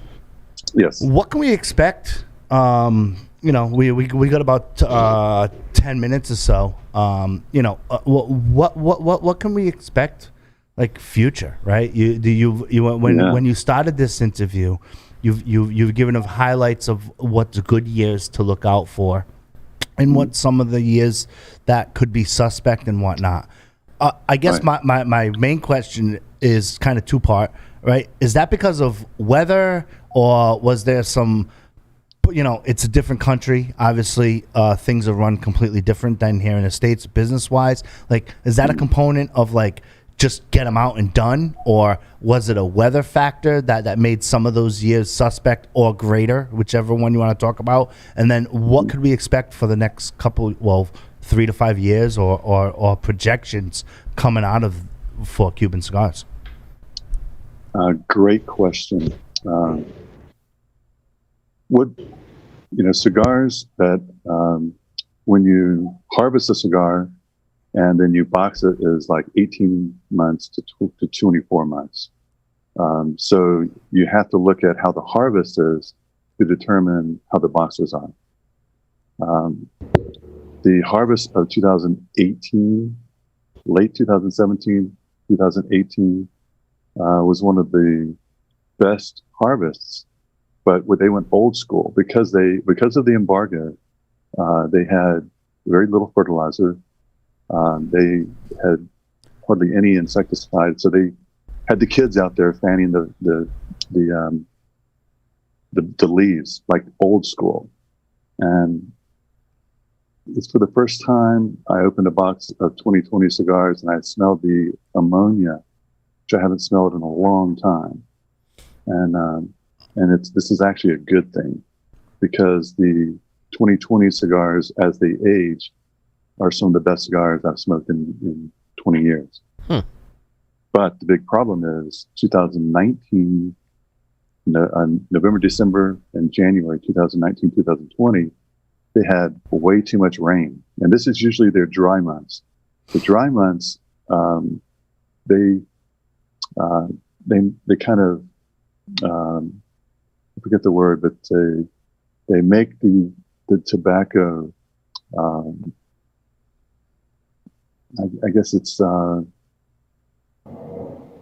I forget what they call it, but it's kind of, what it does is when you have less water, the tobacco draws more flavor from the earth, and you get a better quality tobacco. When you, just like anything, just like tomatoes, like if you stress out the tomatoes right before harvest, you get a better tasting, sweeter, juicier tomato, because when you stress them out, you get a better quality to it. And the problem with 2019 and 2020 is they had so much rain that the tobacco leaves are drooping on the plant. And so in 2022, in 2023, you're going to get some bad Cuban cigars. They're not going to be as flavorful. Plus, the economy is really bad right now, and so they're trying to increase the amount of Cuban cigars that they're selling. So they're using pretty much all of the plant instead of how they used to, like you said, going through getting the best quality leaves and making the cigars the best in the world. And so they're having to use these stressed out, but not in a good way, tobacco, and they're using all of it. So 2020 and 2021 were very similar. So you're looking at 22, 23, 24, you're not going to get some good cigars. Hopefully that changes next year and you get some higher quality tobacco. So what I would do if I were collecting Cuban cigars, I would really stock up on the 2020 year, because these are going to be amazing cigars in the future. Number one, because 2018, 2019, actually 2017 through 2019, they were perfect tobacco plants. And so you're seeing the benefit of that now. Plus they did the old school method, which is also a big benefit. And so that's why these 2020 cigars are outstanding. But then you go beyond that, late 2021, early 2022, and then beyond the next few years, you're not going to get some good Cuban cigars. They're going to try to keep their level around $500-600 million dollars in revenue. So they're going to have to use all of the plant, and it's going to be lesser quality. So I hope that helps understand. Yeah, helps you understand. Yeah, they're gonna try to. So it sounds like they're shooting for a sustainable number to make their businesses survive to the next step, and they're like barely crossing the finish line, and they're gonna use scraps, if you will, that they wouldn't normally use in a traditional harvest. Correct. And the wrapper is the most important part of the cigar. And when you have a lesser quality wrapper, then the whole cigar is affected by that. Right. When did they stop? You've made some reference to this old school method. When, I know you said it in the beginning of the episode, but when did they start incorporating that old school method, and did they do it out of necessity to save the product, or did they do it because they had some extra help lying around and wanted to save the product? I guess it's one of the same questions, right? Because it's like I remember when we interviewed, Noah Rojas, when my first interview as non-Rojas Cigars, I asked him how he got into the cigar industry, and he was working in Cuba, and the government banged on his door and said, "This is what you are going to do." You know what I mean? And I was like, okay, it changed the whole interview, right? It changed the whole dynamics of the interview. You know, as opposed to I was passionate about the business and the leaf and Right. you know, yeah, no, the government just banged on the door and told us that this is what we're going to do, and that's what we did. Yeah, that's a good point. And what you'll notice is the embargo really affected Cuba, not just their economy, but the way they grow and the way they harvest and the way they box roll the cigars. So in 2018, 2017, they had just enough to do like new school, but 2018, 2019, they did it old school, and that's why you're seeing the 2020 cigars so well, so good. And then of course up through early 2021, probably halfway through 2021 is where we'll see the best Cuban cigars because of that. Yep. And then it'll peak, and then it'll kind of trough off, and then go downhill from there. How long does that? Now, if you look at it historically over the past 15 years, has it peaked and troughed per harvest, or has it, like, okay, so if it goes downhill 2022, 2023, when can we expect it to be on the uprise for better tasting? I know it depends on the harvest. I get but you're like, Joe, I can tell you how it happened, but I can't predict the weather. I know that. But right. is it truly harvest dependent, and then they make the adjustments? Or absolutely. Okay. It's truly harvest dependent. Just like 2013, 14, and 15, they had terrible harvests. You know, hurricanes. They had problems with mold. And so the 2016 and 17 and early 18 cigars are not good quality. And you'll notice that there's a lot of them around because people are smoking them and then they're selling them. There's, you know, if they stocked up on boxes back then, they're selling them. And so I would try to avoid those years. Yeah. Would they do a? They must know this, right? So clearly, I mean, I'm just judging from experience here on Stogie Geeks. When we had the opportunity to interview Manuel and Noah, roller of La Aurora Cigars, with translation, right, from Willie Herrera, right? Like, he was telling us about how important the harvest is and all that stuff. If they know this as the roller, do they have enough supply to space out the product and skate by, or are they really going year to year with the harvest, and that's where it is? Does that make sense? Yeah, lately, that's a great question. And lately they're going year to year with the harvest because they're still trying to produce the same amount of cigars to get that revenue. Gotcha. And you know, a lot of people don't know that Cuba imports 2/3 of the food that they consume. And so they spend, you know, approximately $2 billion a year just to feed their people. And, you know, 500 million of that is Cuban cigar related. Factory capacity. Do I have a couple more minutes? Everybody got a couple more minutes? Sure. Cool? All right. Yeah, cool. yeah. Yes. All right. Factory capacity. Do they even pay attention to any of that, or is it just they're shooting for the number and jokes? Why are you hopping on this thing, right? I'm just no, that's a great question. Like you know, as a business owner here in the United States, if I knew we were going to be having problems, right? Business forecasting, as you know, in your cybersecurity job, you something might come up. You got to kind of like prepare and hedge and do that. Like, are they? I don't know, like, what I'm even trying to ask, because I know I'm comparing like a communist business operation to capitalism, right? It's like, Joe, go back to fifth grade. You learned this in fifth grade. Why are you asking these questions, right? I'm a stubborn Italian. I don't know what to tell you, right? But no, like.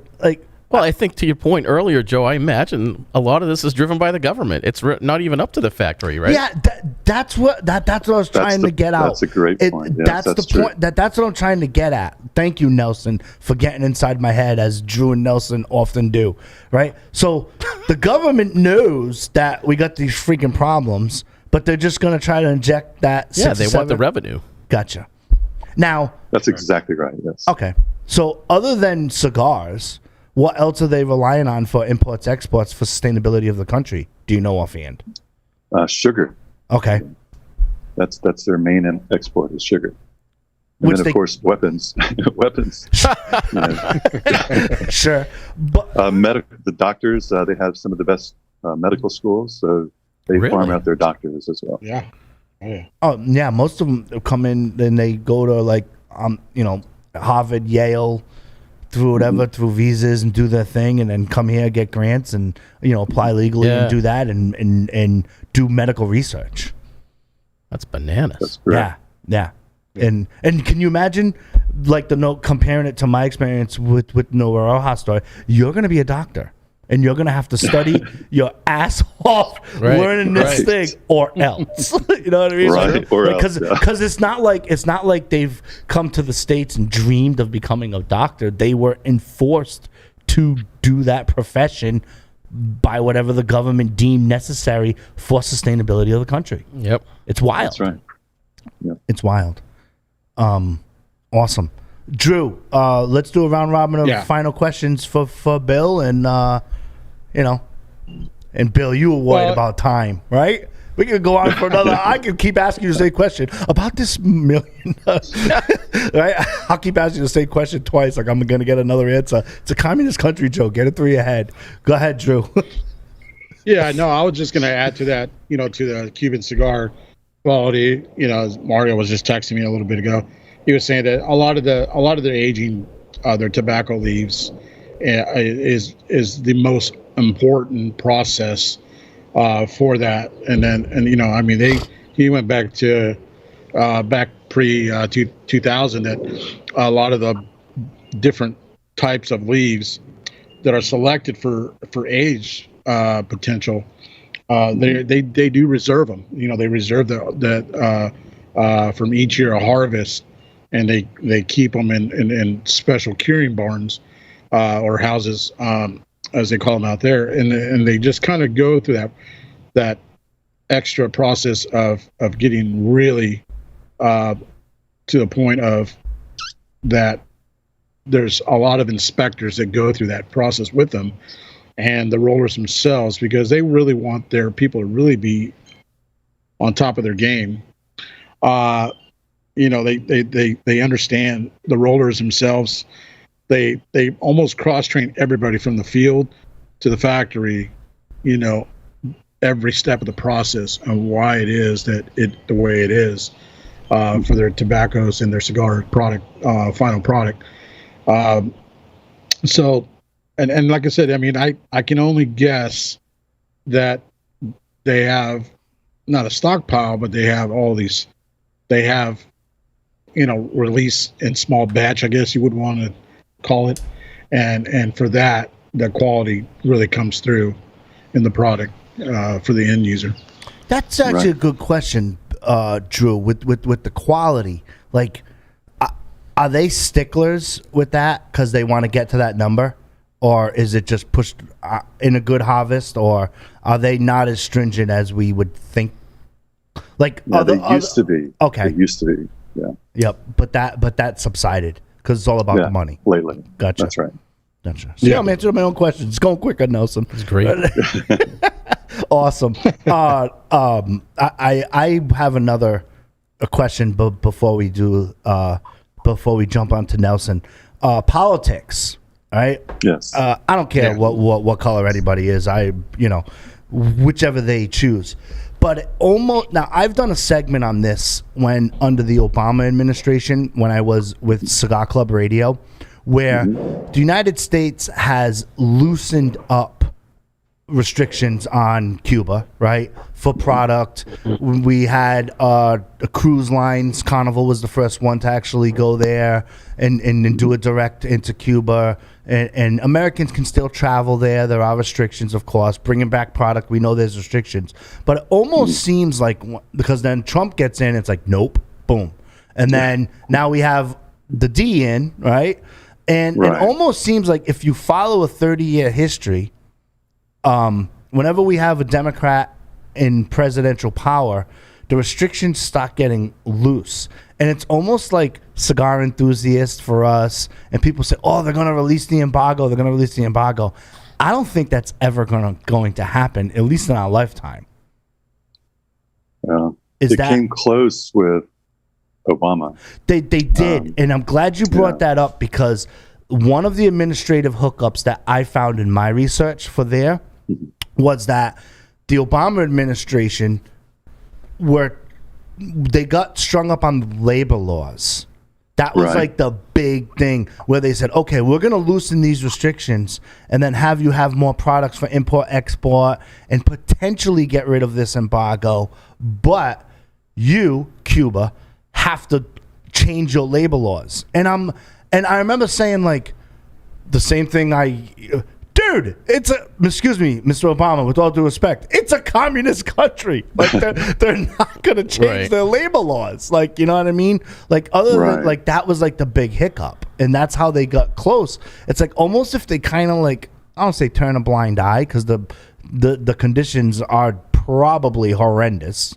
I mean, we've heard from them from interviewing people who have made the transition from, I used to be in a Cuban factory, now I'm in, a Nicaraguan factory and doing my own thing here in the States and all that stuff. But I mean, is that pretty accurate with that? It's like a big hiccup, because the United States want to see, like, they're never going to unionize, God forbid, right? What do you think, Bill? That's a great question. I think it's, like you said, it's all political. Yeah. And I don't really think they care that much. It's just something that's on their list that they're going to mention because they want to make it sound good. But Cuba is going to be Cuba, and they're not going to change what they're doing for anybody. And just you can see that with China and Russia, because right now they don't get the help from Venezuela anymore. Mm-hmm. So they went to China, and China's like, you know what? We're going to forgive your debt, but we're not going to really help you because, you don't have good management. And that's the biggest problem. And then they went to Russia, and Russia's like, well, we can't afford it now, so you're on your own. And that's, and they're still going to continue to do what they do, what Cuba does. Mm-hmm. That's, scary. Yeah, it is. Scary. Good thing they don't have big weapons being so close. Right, exactly. Right? Not to turn this into global politics. Next week on Political Geeks, we interview right? But it's crazy how they just chase that number for sustainability and just go years and years and years. So we're never going to see in our lifetime the release of that. And even if there was ever a change in power, I don't think that we would see it. And then I get the argument, oh, well, Cuba would do so much better if we open up the borders and allow Cuban cigars to sell here in the States. And it's like, Cuba has lived for years without United States help. They don't really care. Like, you literally just took the word. I was just going to say, it's not like the U.S. is the only market available to Cuba. Right. I mean, we've interviewed other people non-Cuban in the show, and they're like, across the pond, I'm doing 10 times better than here in the States. Yeah. You know what I mean? And, it's a different lifestyle. It's crazy. Yes. Nelson, you want to do a final wrap-up for I have no more questions for Bill. I just wanted to say thank you. It was actually awesome having you on the show. We have been talking about Cubans for a while, so I think it was really cool that you're able to come on, and you clearly have a vast knowledge of this. What did I learn about that dirt in Cuba? What is that chemical? It's called malic acid. Malic acid. Yes. That explains the smell and the taste for me. Oh, yes. Yeah. Drew, you good? You're on mute. I'm terrific. No, it's great. It's great to get an insight, from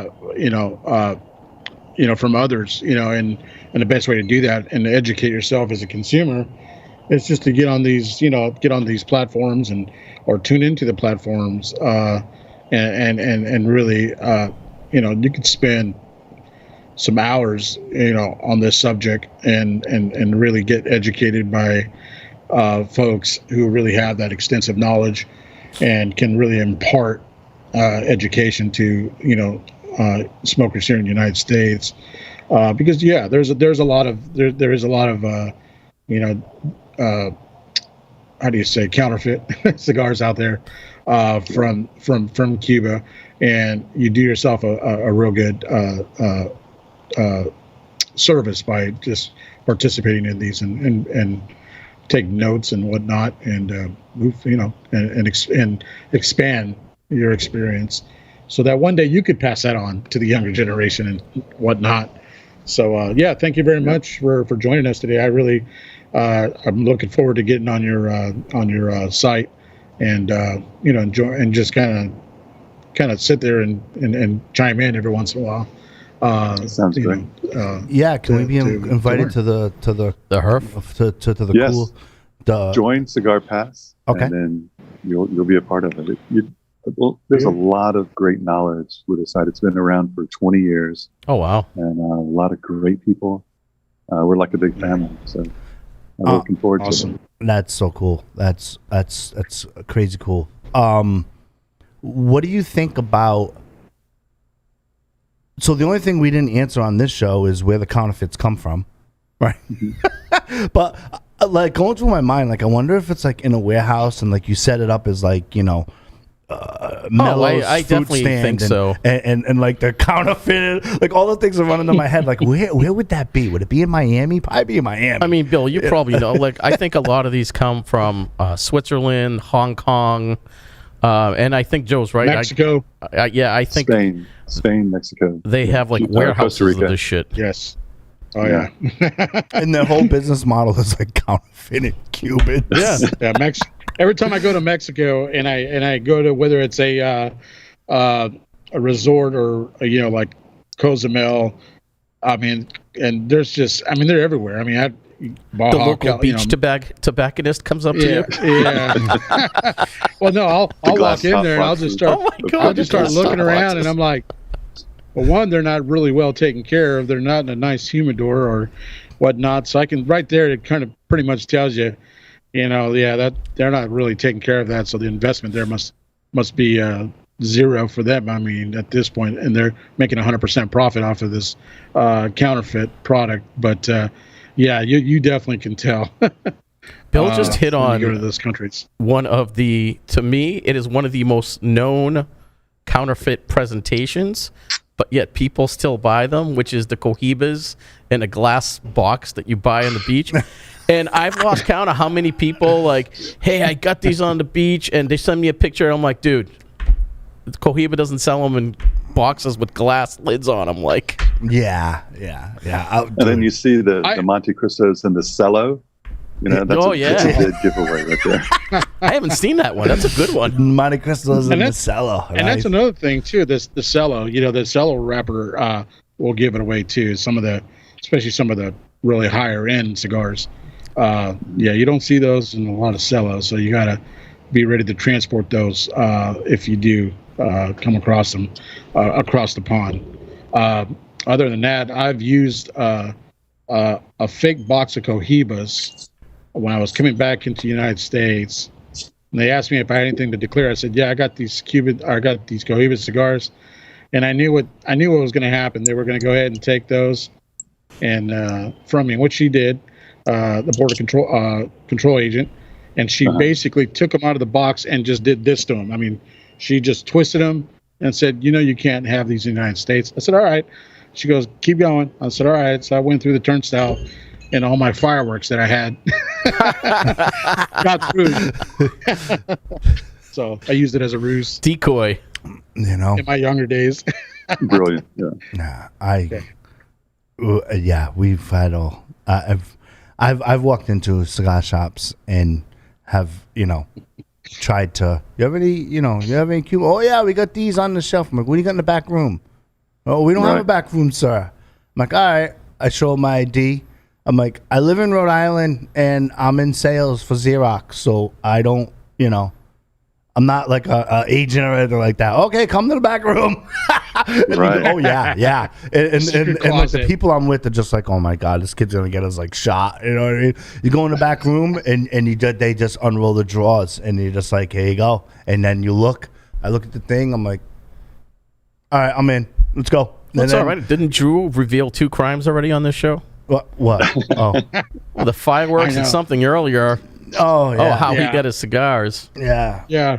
And then me taking them back to the States, I literally had, like, I think I had on this hat, right? Drew Estate hat, some sort of cigar shirt. You know what I mean? And the guy's like, where'd you come from? I'm like, oh, we came from, we came up to Barbados. We did a tour. We did this. We did that. Blah, blah, blah. And actually, where I got the Cubans was in Aruba. Yeah, is that the one with a lot of banks? Is that the one with like a billion banks? Or was that Barbados? Might have been, yeah, Aruba, Barbados. right? Oh, it's Barbados that has like it has more banks than people because everybody puts All their of money it, in dude. Barbados. Yeah. All right, I'm thinking of the day, right? Offshore. Yeah, Offshore it was counts. Barbados. Right? I was in my 20s and I owned a cigar shop, so everything was a blur then, right? It was just a constant barrage of walking around with a backpack and hoping I wake up not in my own, whatever, right? And it was super cool. And I put the Cubans on the top, right? They're going through my luggage. I had the backpack on the whole time. I went right through. Nice. I put them right on top. I wasn't going to try to hide them. I was like, you know something? If they take them, they take them. If not, the guy was already ready to ship them to me and do all of that stuff and whatever. And away we go. And I walked right through it. They searched my luggage. That's awesome. You smoke cigars? No. I got like a Drew Estate hat. Freaking probably like a Camacho shirt on. No, I don't smoke cigars at all. I'm pretty sure talking about coming back from cruises. I bought a Cohiba on the beach, a single, so obviously it was real. And I remember coming through customs in Miami, and I hid it in my pocket, this one quote-unquote Cuban cigar, and I was going to sneak it past the customs. And I got through. They never checked me personally. They just checked my bags and everything. And I was so proud. And now I'm looking back. I just remember this story. Yeah. I guarantee that was not a fucking Cuban cigar. It's okay. Sometimes it's the journey and not the destination, Jesus. right, Bill? Exactly. Right. That's exactly Sometimes the journey. It's like, I'm one up on them. Yeah, the effort I went through to sneak that fake fucking cigar in. Now with TSA, I mean, it's freaking crazy in a post 9/11 world. I can't believe we're coming up on 20 years on that. But anyway, that's another hour of that. Yeah. Awesome. Well, Bill, I want to thank you for coming on the show. Stogie Geeks. I know what show I'm on. Sharing the knowledge, sharing the experience, having us all chat. I still think that you could totally do an audiobook. That's like your calling for sure. Like seriously, I could like listen to them, there too. And, pleasant. And Thank you. I will send you the link on Tuesday when it's all published and all of that type stuff. There Sounds too. good. If you want to come on and do another subject, we'll keep in touch via email. Thank you, Bill. Yeah, absolutely. I want to thank the little dark-haired kid from Texas. Thank you, Drew, for your expert commentary. Internet sensation Nelson DeMello, thank you for being here on Stogie Geeks. Stogie Geeks, thank you for listening to episode 357. We'll see you next time. Peace. Peace and love.